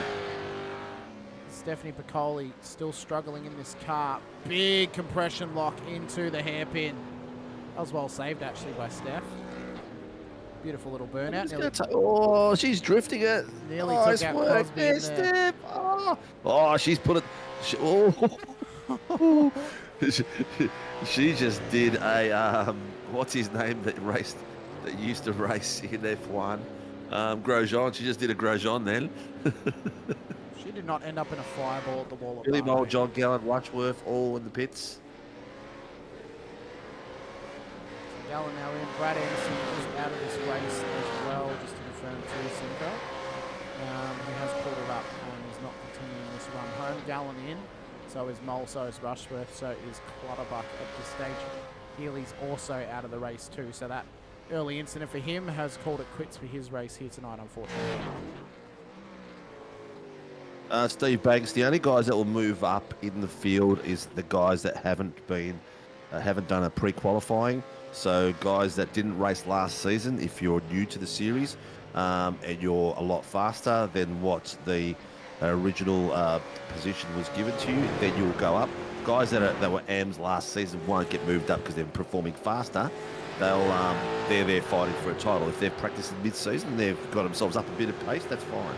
That's how they stay. But it's for the new drivers that come and join the series. If they are an AM and we realise that they're way too fast for an AM, they will get moved up after round 3. A bit like John Gallen this season, which we predict probably will go into Pro-Am after the 3rd round. As a new driver, that's how we will rank them, because we do a pre-quali at the beginning of the year. Well, I can tell you right now, if my drivers are put in AM, they will definitely be put into Pro-Am, just basically their pace is around John's as well. But I can understand the mindset of that, of course, too. But I think John, he's been a little bit of bad luck here tonight, but he is a driver that can be incredibly consistent and can get inside the top 10 on his day.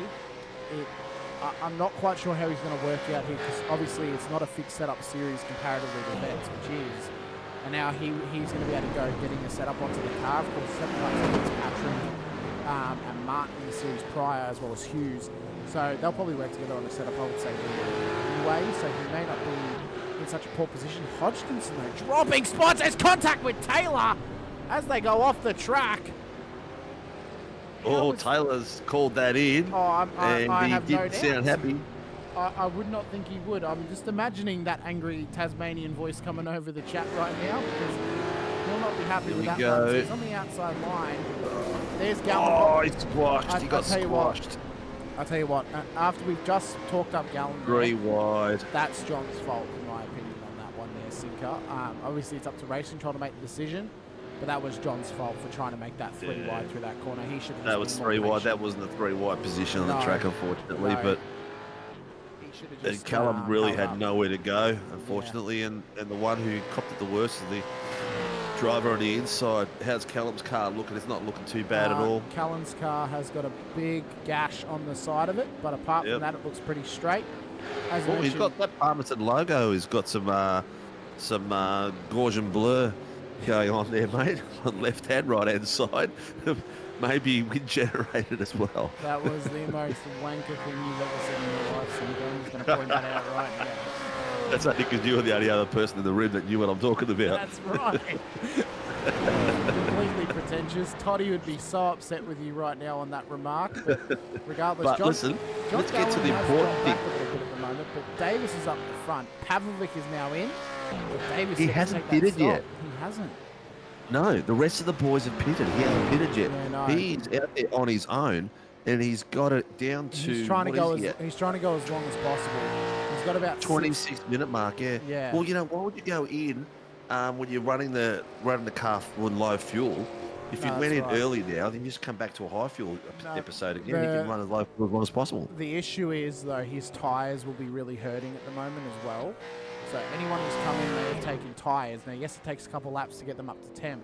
Once they're up to temp, they're going to be able to push a little bit better than what Davis is, because he worked the hell out of them just to get past Burridge earlier in the race. So now his tyres will be really hurting based on how much he was sliding the car through corners, really pushing. You can see there, he's pushing for grip. Big slide through that corner.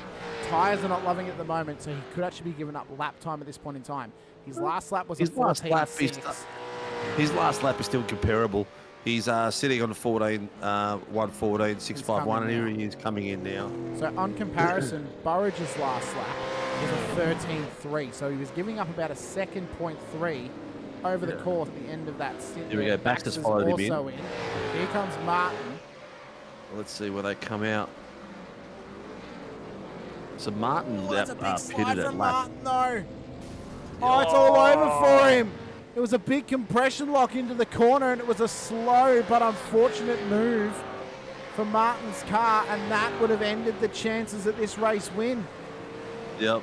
12 minutes to go in the race. Fitzpatrick now leads. Cowlan's P2, and then Weston P3 at the moment.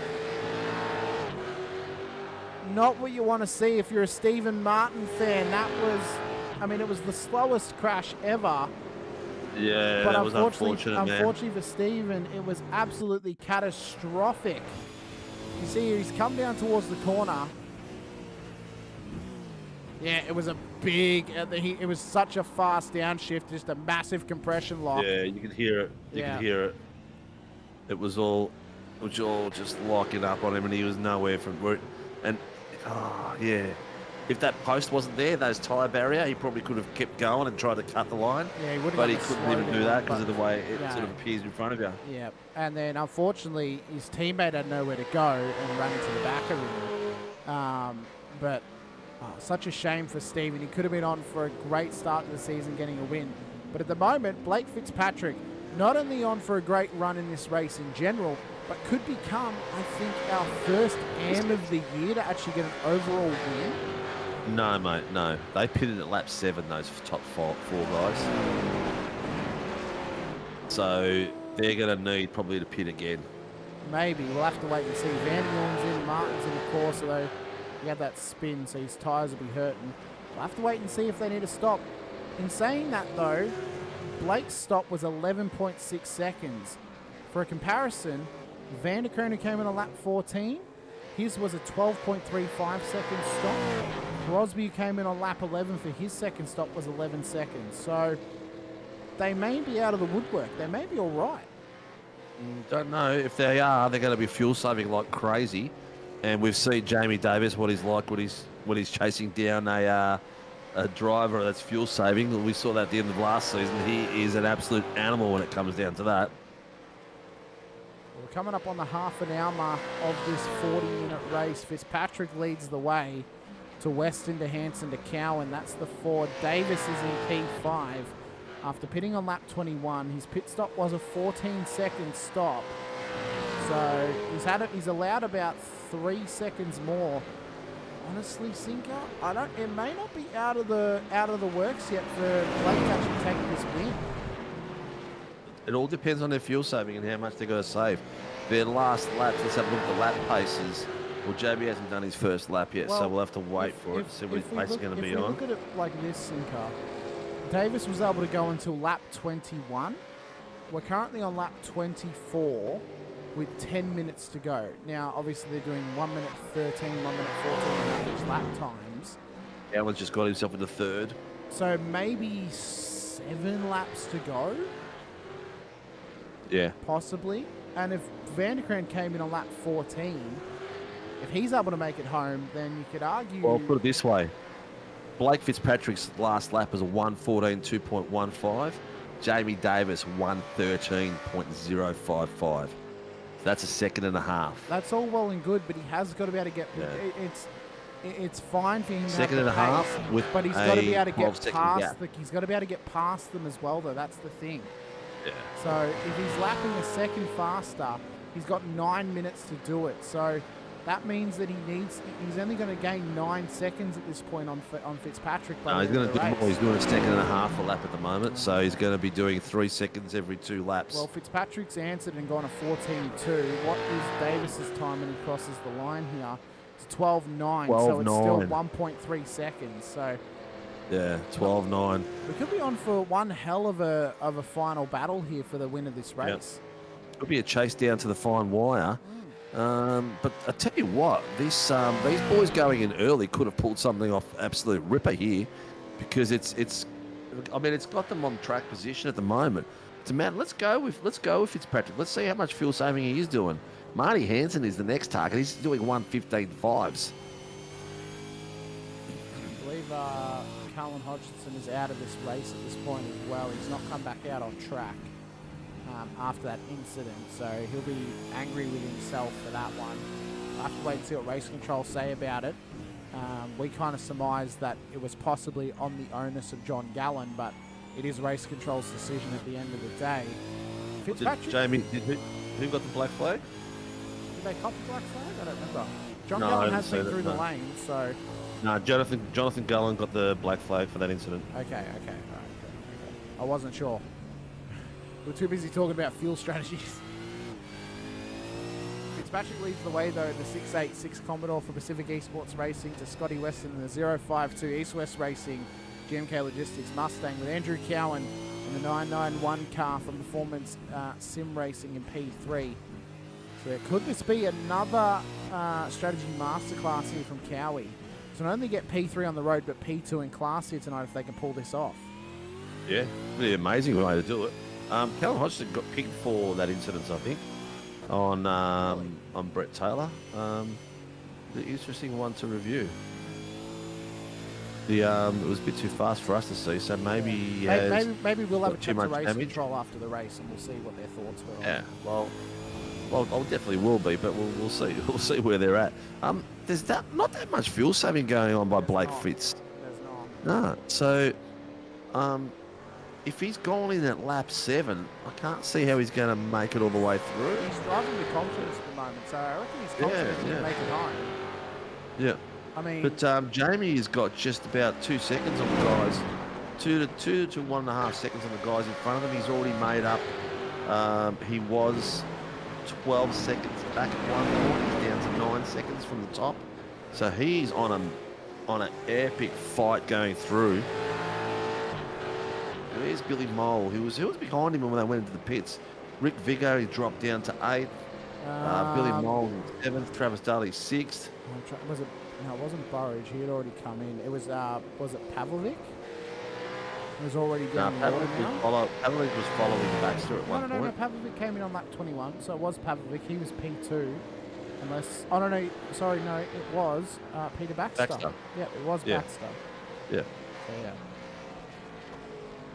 And that was a difference in gap on track there, where you can see Baxter's come out in 12th, whereas Jamie Davis has come out in 1st. But Blake Fitzpatrick has done an absolute pearler to get himself in that track position. Those boys going in early have done an exceptional job.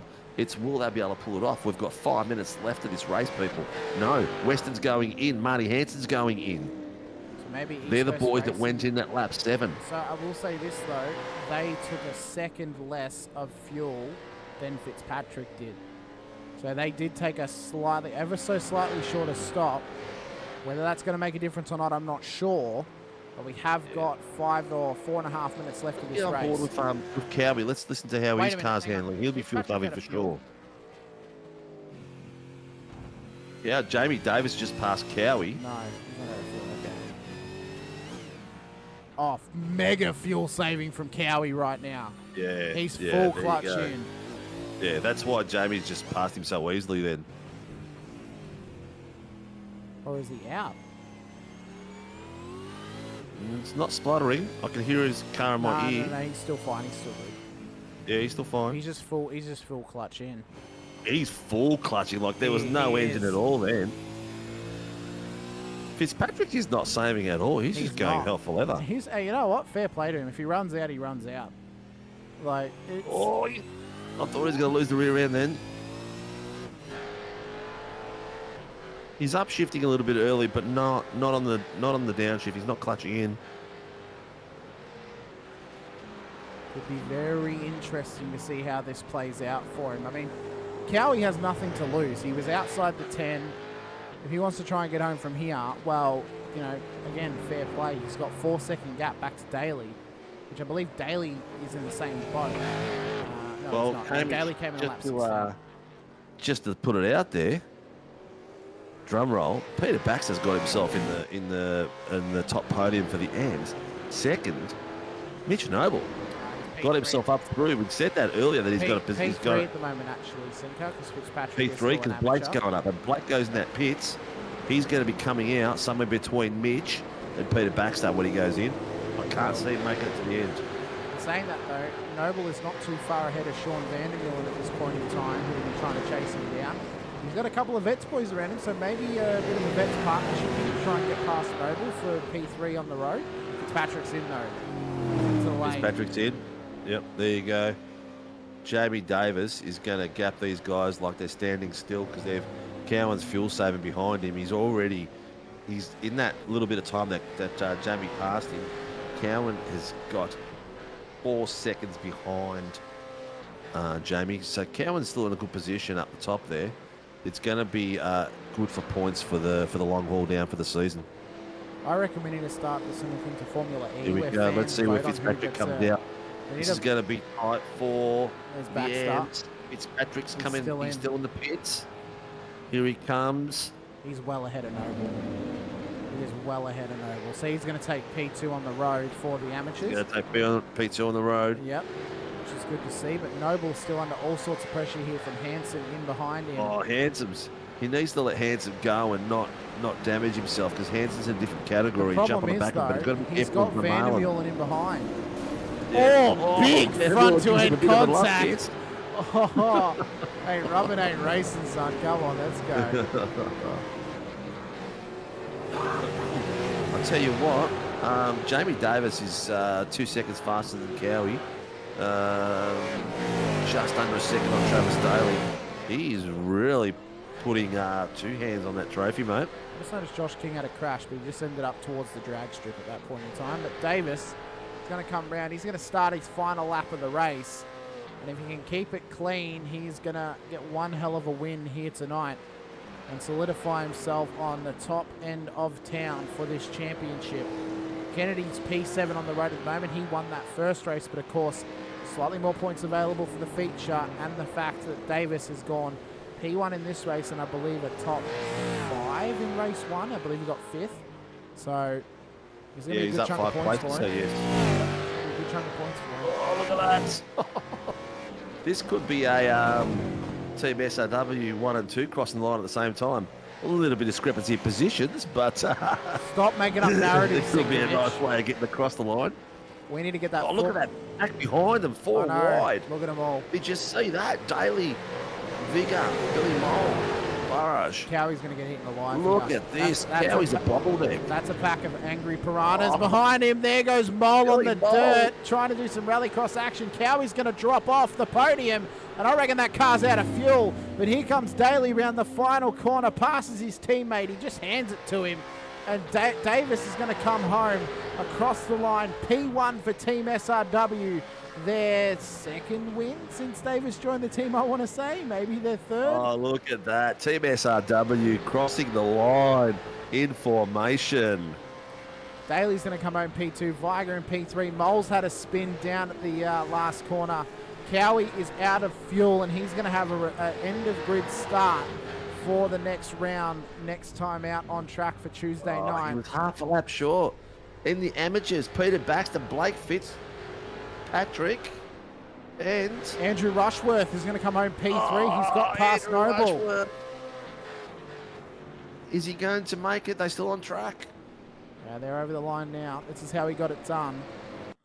Oh, just down missed at the it. final corner.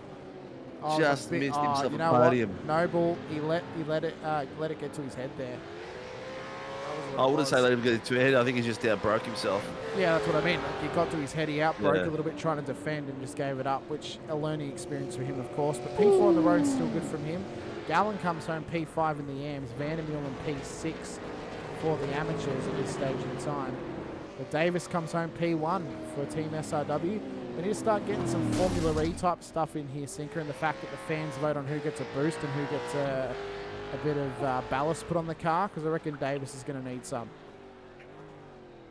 It would be interesting if you could do a boost on these cars. How much fun would that be? I reckon we give Davis a set that has less fuel in it than the other cars. He has to do an extra pit What stop. a legend. Ladies and gentlemen, round 1 at Sonoma for the Warren and Brown V8 Supercars Pro-Am Series. Round 1, Jamie Davis of Team SRW Motorsport on the top step, followed by Travis Daly and Rick Vigor. Ooh, 4th, followed by Mr. Kennedy. 5th, Chris Burrage. Vanderkraan in 6th. Peter Baxter, our first of our AMs, taking the top step, followed by Darren Crosby, Billy Mole. Our second step in the AM is Blake Fitzpatrick.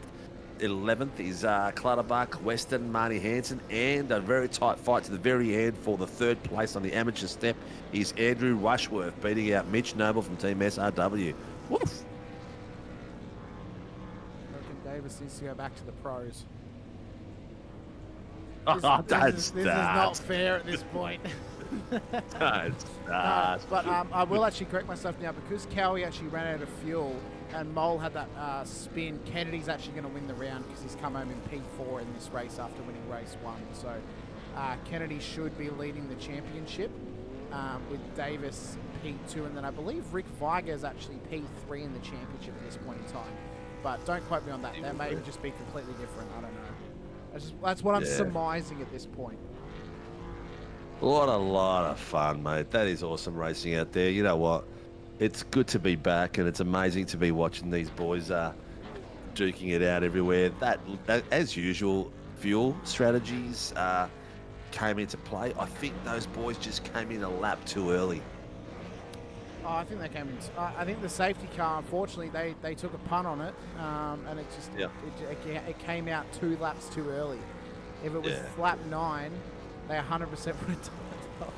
At least they waited till after the race. We have Jack Oz and the most famous man in the 86 field, Luke Crum, in the chat. Let us know how they feel Crummy, about it. you better be as good as Hamish has been telling me, mate. Mate. Because I'm commentating on Thursday nights, and you've registered for the 86s, mate. No, the most famous man in not only the real world Toyota 86 field when it was a thing before it moved to GRs, but also now, just through my own promotion, the most famous man in the Shannon's Insurance GR86 Nationals as well is Luke Crum.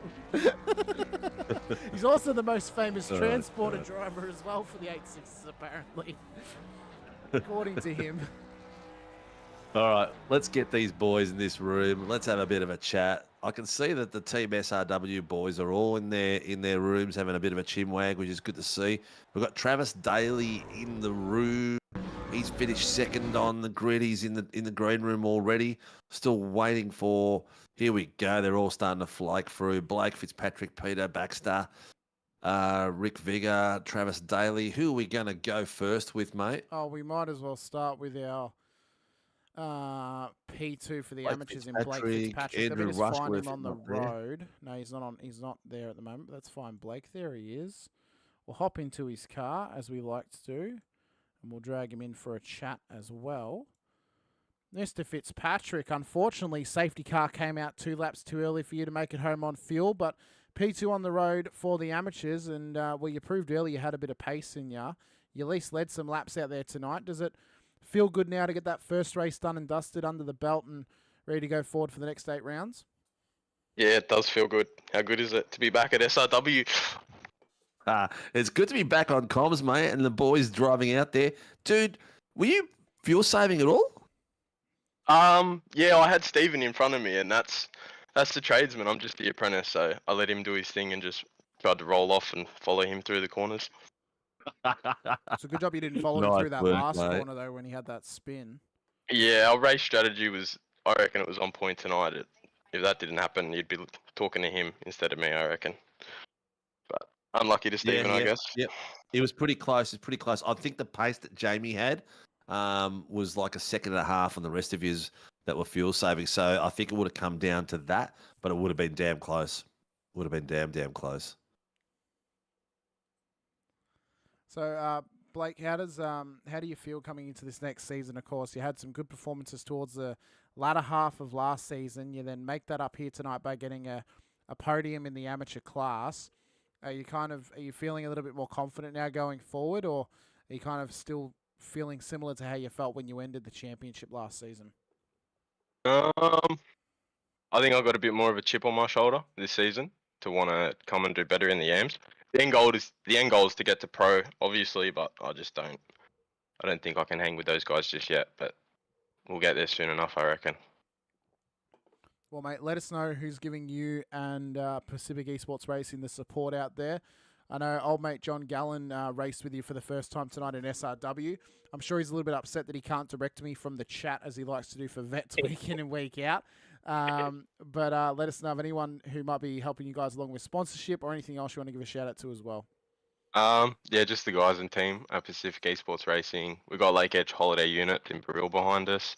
One Shot Pest Management and Bin the Blade for Ball and Foundation, of course.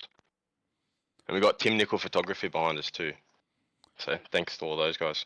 Fantastic, mate. Well, I'm sure this won't be the last time we speak to you this season, but in case we don't speak to you, best of luck next week for round number 2, and best of luck for this season as well, mate, because if you can continue performances like this, well, you'll be right there at the end.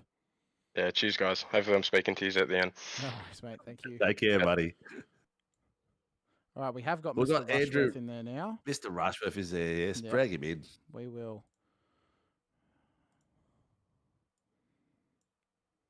Mr. Rushworth, in the dying embers of tonight's race, you managed to get yourself and Apex Esports League on the podium, mate. How does that feel to get that one under your belt for the first race of the season and to get a podium out of it as well? Yeah, thanks, Hamish.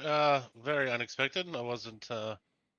I didn't think I was anywhere near podium for the amateurs, but just unfortunate. I think Sean had a bit of a moment in turn 1 there, last couple of laps, and managed to get past him. But yeah, it was a very non-stop race. A couple of good little battles with a few people, and yeah, tried to keep it as clean as I could. Had one spin through my own stupidity, but not to worry. It's all right. Sinkers used to having spins due to stupidity, so we're accepting of that. Yeah. Thanks, Hamish. You're welcome. Andrew, is this your first V8 race for SRW? Yes, it is. First RW. It is. Well done, mate. Congratulations. We've got 2 Apex drivers now in there, and Stephanie did okay as well. She pulled out at 25, still getting used to the car, and I hope you guys are helping her out and getting her setups right for her. Yep. All the advice that we can give, which is not a huge amount. I'm still fairly new to the V8s myself, but yeah. It's all a nice, fun learning curve. That's all right. It was really good clean racing out there tonight when there was around me. So Yeah, have a Yeah, lot look, of fun. that's one thing you are going to get is clean racing in the V8s. This group of lads out there, they're all very respectful and all very accomplished drivers in there too. So it makes it even the guys that don't have a lot of pace are still got enough racecraft to keep it clean, which is really good. Yeah, I had a lot of fun. Definitely need to crack a cold one after that race. My arms are a bit sore, but yeah. You enjoy it, mate. Look, we'll let you go. Congratulations. Hopefully, we'll see you up in the room again. And well done to your inaugural podium for the Apex team. Thank you very much, Steve. Appreciate it. Mate, Cheers, buddy. let us know who's giving you the support, though, Andrew, because I'm sure Apex would love to get some shout-outs happening prior to us letting you go here tonight. Yeah, absolutely. Big shout out to the incredible sponsors and partners, which is Pagnian Advanced Simulation, Next Level Racing, Dubby, Fanatec, Stump Grinding Central Coast, Razor and Chubby Buns Burgers. And of course, thanks to the Apex Esports League and the rest of the team for all the support. Really appreciate it. Currently working on Jim Caparonis to bring some chubby buns down to Victoria because I'm mad that he only has them in New South Wales. I'm exactly the same. I'm in Melbourne as well, so yeah. I don't think an Uber would work, but No, I don't reckon that 10-hour Uber Eats thing will be cheap. But yeah, I know. Congratulations. I'm definitely keen for him to get one down here soon. It'll be so good. But congratulations, though, mate. Best of luck for the rest of the season. Hopefully, you can keep these kind of performances up going forward, and hopefully, we get to speak to you again at some point over the next 8 rounds. Thank you. Yeah, thanks, Hamish. Thanks, Steve, and a big shout out to Greg for race control and the safety car, and thanks to SRW. Appreciate it. No worries, mate. You're a legend. Enjoy, mate. Have a lot of fun. Yeah, you too. Have a good night. Alrighty, let's. Mr. Baxter, you want to drag him in while I find his car? Yeah, let's drag him in. The youngest, oldest man in the track. How are you, Mr. Baxter? Oh, hello, gentlemen. Oh, I'm really well. What a race, hey? Oh, mate. Oh, mate, you were looking good from the get-go then, mate. What's going on there? To be honest, I have absolutely no idea. I jumped in the practice server and immediately went 0.8 quicker than any of my practice laps. I went, where did that come from? You know what I reckon it is, Peter? It's knowing that you got me in commentary again outside of it. Oh, my God. Oh, no, Hamish.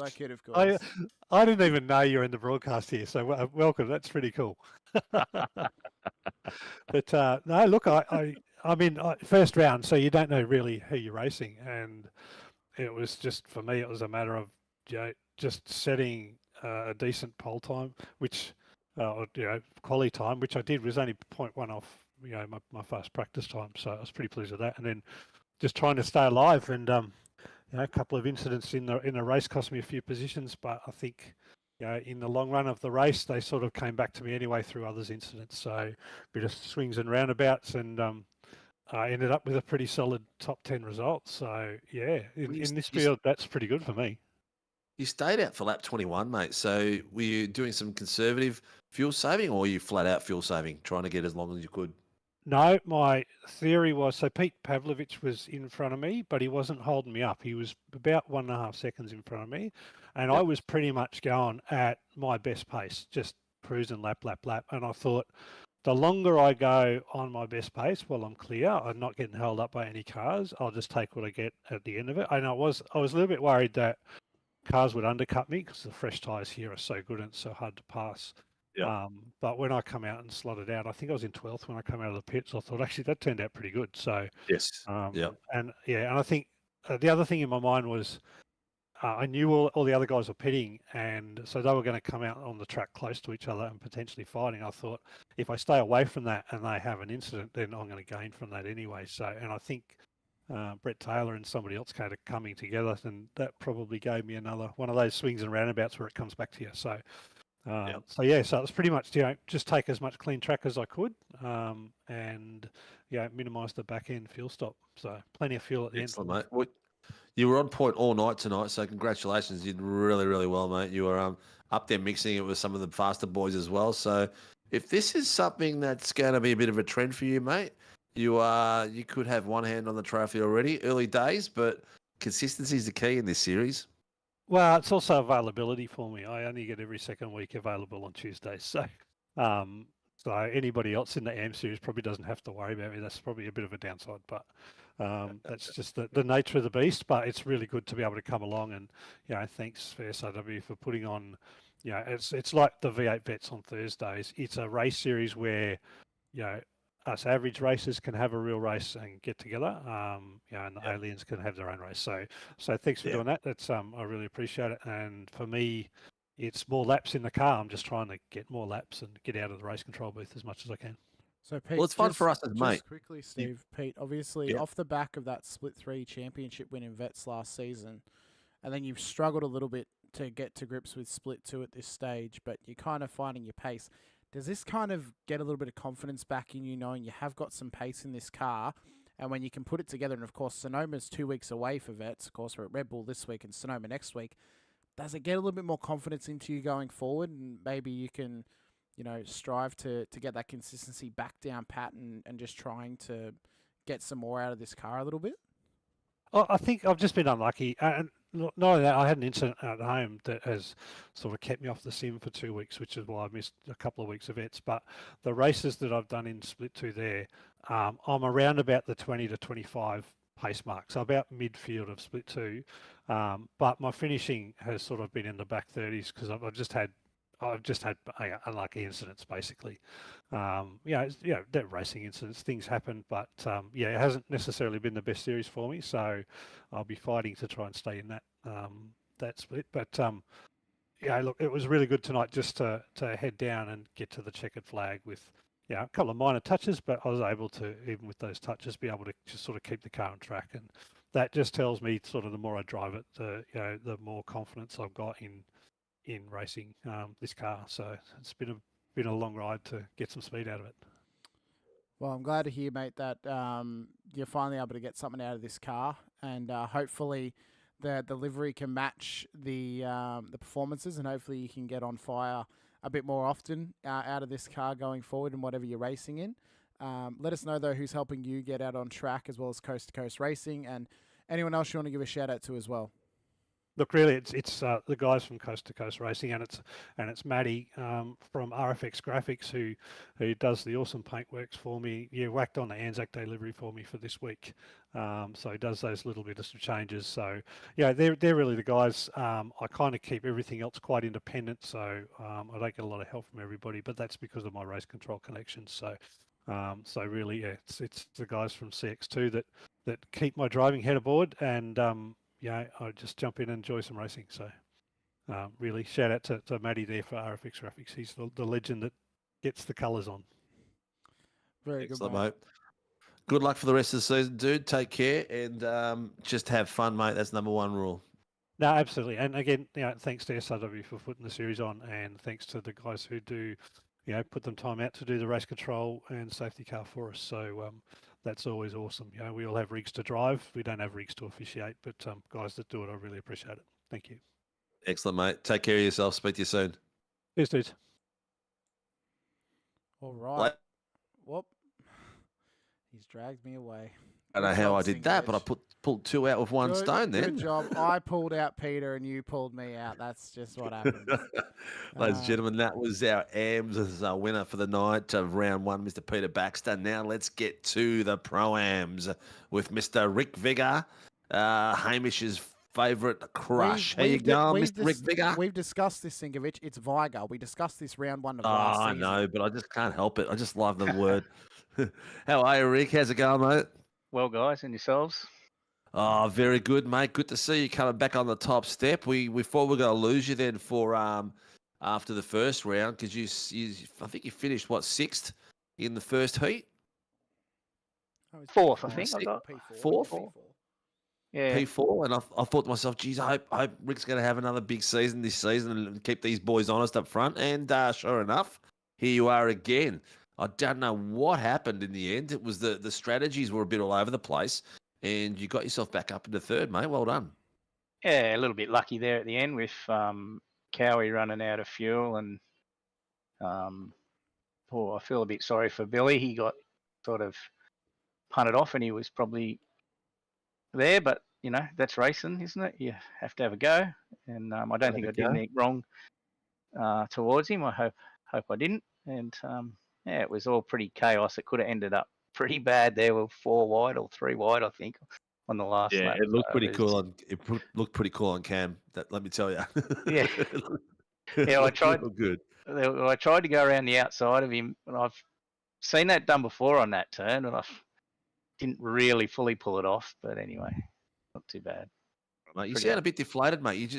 Was it a hard Nah, race? It was, yeah, not wrong. It was full intense the whole way. There's no rest. You got no rest, and I guess I'm probably getting older too, so it takes it out of you a bit more. So, yeah, it was good fun. That's why you do it. But it was very intense. You just, right on the edge the whole way for the 2 races. So Jamie right that's behind good. me all the way towards the end of that first race, and you knew if you just made one little blunder, he was going to come through. And I was in the opposite way in the last race. I was the one chasing, and it was good fun. Well, it's one of those series that if you do make the mistake, there's no ifs or buts about it. Everything's that close. It costs you at least 10 places. Yeah, it was. Yeah, it's pretty close. There's not much between the top, 10, 15 guys probably. Yeah, So- very, very close timing. I'm looking at the race pace at the moment.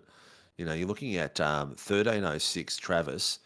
You did 12.8s, and then all the way down to 14th in the AMS 13.7s.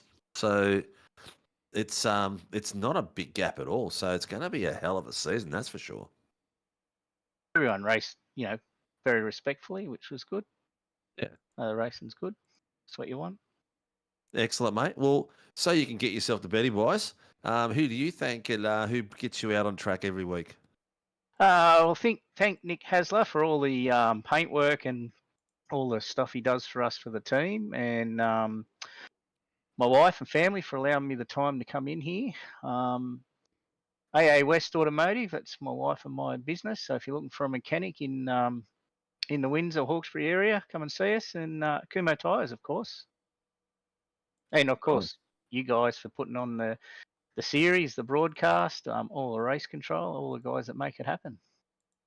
Yeah, well, we love it, mate. That's why we're here every week, because we love it and love the show that you guys put on. And it gives me and Hamish a bit of a pep up when we come in on a Tuesday and a Sunday night to watch the V8 boys slug it out. Congratulations, mate. I think there's going to be a big, tough season ahead, so get plenty of practice, plenty of rest, maybe a bit of caffeine before a race to pip you up.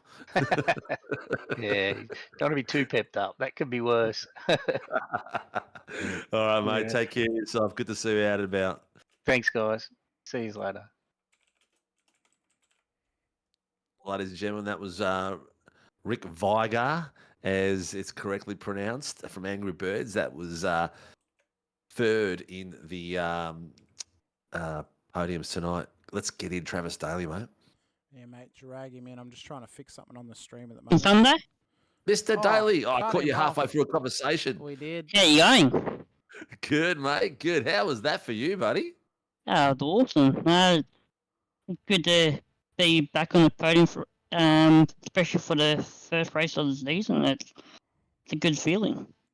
It is a good feeling. You've done really well, mate. Really well. You've thought your way through the track. Because how close was it out there? Was it tough for you? Like Rick said that there was no break, there was no relaxing. It was just pump, pump, pump. Yeah, 100%. There was no break whatsoever. Like, you had to be so easy on the throttle. There was so many areas where you could spin the wheels, and try to block, try to keep the pace. It was tough out there. Yeah. Your strategy, you happy the way your strategy went? Tires, set up, everything was good? Yeah, I'm very happy with the strategy. I probably went a little bit ballsy and I pitted, and I thought I could make it, and I ended up crossing the line with 0.01. I clutched it all the way back to the grid for a photo. So I was surprised Nice I work, managed mate. that. But no, 0.01. it was good. It was good fun. Oh, great, mate. Well, you gotta. What's the practice like? Are you putting the hours in? Is this going to be a regular occurrence for us to get you out here on for podium chats? Oh, could be. I'm definitely going to try. Just this season, the trucks are not my cup of tea, but I'm gonna give everything I got and see what happens. Legendary effort, mate. Legendary effort. Well, mate, who gets you on track and gets behind you and supports you for racing? So this season, I just want to thank for MSR Midline Sim Racing for giving me a shot. Their new upcoming team. So if you want to join a team or if you want to learn how to drive, come on board. But sponsors wise, it's short and sweet. Just like to thank Dubby and Race Nuts. Excellent, mate. Well, mate, number one rule, have fun, and looks like you did tonight, so congratulations. And hopefully we'll see you a few more times on the top steps, mate. 100%. Cheers, boys. Take care, Travis. No worries. Catch up. Bye. Alrighty, here we go. Be careful, ladies and Mr. gentlemen. Jamie Davis. How you doing, mate? Oh, a little bit warm after that one. That was some tough work, mate. Let me tell you, you had me on the edge of my seat. I was confident you were going to do it, and Hamish kept on putting that little bit of doubt in my mind. Nah, the other boys are going to be right. They're going to be right. And then I just saw him dropping off, and then the last one, that was Cowie. He ran out of fuel, half a lap to go, but I could see the pace you had. Were you ever in doubt you were going to make it, or were you sort of thinking, I'm not going to do it? After the pit stop, I was a bit skeptical if I was going to make it, if I put enough in, but once I knew, I was like, all right, I'll just, balls to the wall and try and see what the others are doing. Yeah, well, you had them by about a second and a half per lap. So my calculations worked that you were going to catch them with a lap or two to go. So pretty much right on the noggin. But pace tonight, happy with the setups and everything like that? No, struggled with the pace tonight. Qualified, I think, about 7th. And finished, 5th, race 1 or something. So I knew I had to be aggressive off the start, race 2, to be somewhat up the front, and then, just try and look after the tyres to try and go as long as I possibly could then. Yeah, where was the setup? Was it, too loose for you or too tight at the front? No, just, a little bit loose in the rear. Had a little bit of push on quarter entry, but I fixed that. But just loose on acceleration, so I was being real tentative with the throttle. Yeah, well, it looked good, mate. Car looked smooth. I couldn't see a lot of. I could see the aggression that you were hitting it a lot harder in the second race than you were in the first race. Your approaches over the apex of the curbs, you were pretty much straight lining it wherever you could, and the guys in front of you were trying to look after their tyres a bit more. So the pace was definitely there with all the pressure you were putting on. So it looked good on camera, mate. Good to see the rest of the boys having a bit of a crack. Mitch Noble just missed out in the last half lap for a podium for our M's, and Josh had an early retirement by the look of it. And where is Brad? Brad 26. So he didn't do too bad. He had a bit of an okay night. But the boys are picking it up. They getting much practice in. Yeah, Brad was putting in a ton of practice for the last couple of weeks, and it looks like for the whole league everybody has. Definitely need to work a bit harder, I reckon, for next week. Well, it's where are we, Hamish, next week? I checked it before as well. We're at the we're at the Red Bull Ring next week, so gonna be a good race for Supercars. If anyone wants to get a bit of a preview, then Saturday night Split 2 Vets broadcast. We're at Red Bull, so if you want to come get a preview of the Supercars and of some of the drivers that are actually in the field for the Tuesday series, then come check out the broadcast on Saturday night, 8:30 p.m. Vic, New South Wales time. Well, we're going to, I guess, next step for me as team owner, Jamie, we're going to have to get a setup provider reach out to me, and let's have a bit of a chinwag, and maybe we can do some cross promotions so that you guys have got some cool setups to play with. You're going to have to do it yourself, Sinkovic, since you're not driving. Me put the setups together? Yep, and you're going to have to test them on your keyboard and mouse. We're not practicing donuts, Hamish. We're practicing racing. Yeah. You're just trying to get a job at Movie World, trying to do that little display thing that they do with the drift cars. I know your strategies, Sinkovic. I live in Melbourne, mate. A bit too far from Movie World. Oh, man. All right, Jamie. What a hell of a night, mate. It's a late night. It's a work night. We'll let you go. Do you remember the list of the sponsors that we thank? Yeah, I do. It's good to be back. Good to get the first one under the belt. I'd like to thank Warren and Brown Tools, Shannon's, Grim Industries, NeuroPower, and DSL Railway Services.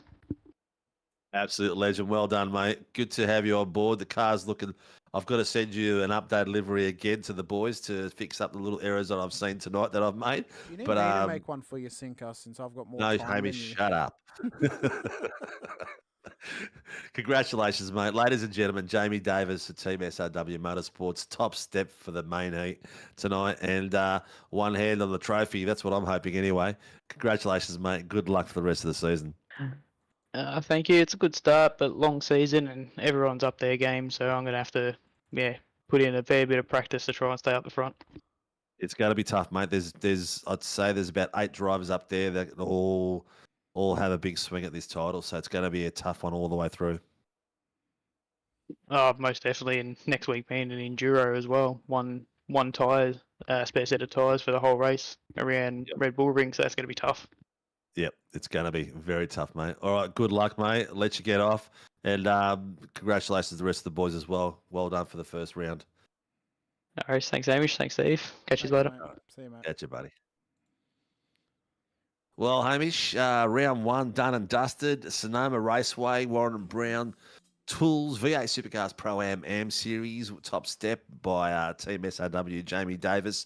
And in the amateurs, taken out by Peter Baxter. Yeah, mate, it's a big night of racing. Nice little preview for what's to come this season as well. I promise not to chirp you so much throughout the season as I have tonight. I'm getting 3 weeks of unable to do it out of my system, but it was a good night of racing though, regardless. And if the whole round's going to be like this for round 1, then I think we're going to be on for not only a massive opening round, but for a massive season ahead, of course. Big week of racing coming up, Sinkovic. Anyone else out there who's watching, if you're new here with us, be sure to hit the like button, hit the subscribe and the bell icon as well, because you're going to want to be notified when we're going racing this week. Tomorrow night, 7:50 p.m. Australian Eastern Standard Time at Shannon's Insurance Formula 3 Nationals. The first viewing of the SF24 under proper season conditions. Now, obviously, we've had 2 weeks of F1 Shadow Series to check out the cars, see how they go. We've had a preview of what it's like in the dry and what it's like in the wet as well. Be interested to see how they go out there tomorrow night for round number 1. I need to double check what race it is now. Out at Algarve, out at Portimao. So first time we get to see Portimao on the calendar tomorrow night. Of course, we have got that coming up in the Supercars for round 3, so be interested to see how they go at that track as well. Sprint round format tomorrow night. Thursday night, the Toyota GR86 Nationals, which is also a Motorsport Australia official series. We start our coast-to-coast road trip of the US with Long Beach Long Beach Street Circuit. Going to be a great night of racing if it's wet. Oh, if you thought Long Beach was hell in the dry, if it is wet, it is going to be an absolute barn burner. You do not want to miss it. Oh, yeah. Friday night, IMSA Shadow Series brought to you by Warren and Brown Tools. We also go to Portimao for that track, for that race as well. So a bit of multi-class madness action with the possibility of rain around that track. Could be very spicy coming forward. And then, of course, Sunday night, V8 Supercars Super Sunday action coming your way around Sonoma. Once again, sprint round action. Same race track that we ran tonight, same layout that we ran tonight, same format, but with pros and pro-ams out on track. It's going to be absolutely mega to see how that all plays out for those drivers. It's going to be a big season ahead, Sinker. Before you go off to the head bit, yeah, drivers in the V8 Supercars on Sunday night, we've got some pro fuel savers out there. Oh, we do. This is going to be interesting, the tactics we see. Will we see someone drop in round like lap 8 and try to make it all the way through like a lobby or something like that? Or are we going to see the same strategies as what Jamie Davis did go in the reverse way? It's going to be very, very interesting. It'll be one to keep an eye on for sure. But a big thank you, of course, goes out to all of our series sponsors, Steve, our title sponsors for our series, Warren & Brown Tools and Shannon's Insurance, of course, as well as our other sponsors, Motorsport Australia, DSL Rail Services, Grim Industries, Shunt Scenery, and NeuroPower as well. Thank you so much for supporting the series. Thank you to everyone who brought us into their homes or wherever they may be watching from here tonight, today, this afternoon, wherever you may be watching from, whenever you may be watching from as well.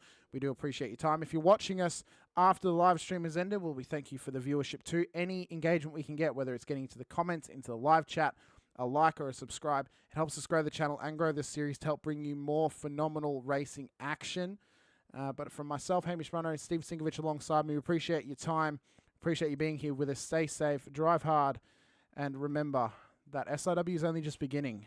We're only going to get better throughout this season. But until next time and until tomorrow night with myself and Cowie for the first round of the Shannon's Insurance Formula 3 Nationals, we'll see you then. But until then, bye for now.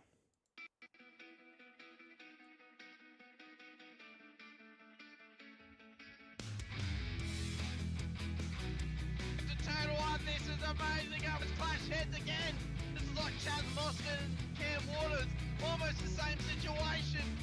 Better contact going down the hill. Sam Noble wants to sniff on Dave Coleman now. Sam Noble bottle right now because, I'll tell you what, Reece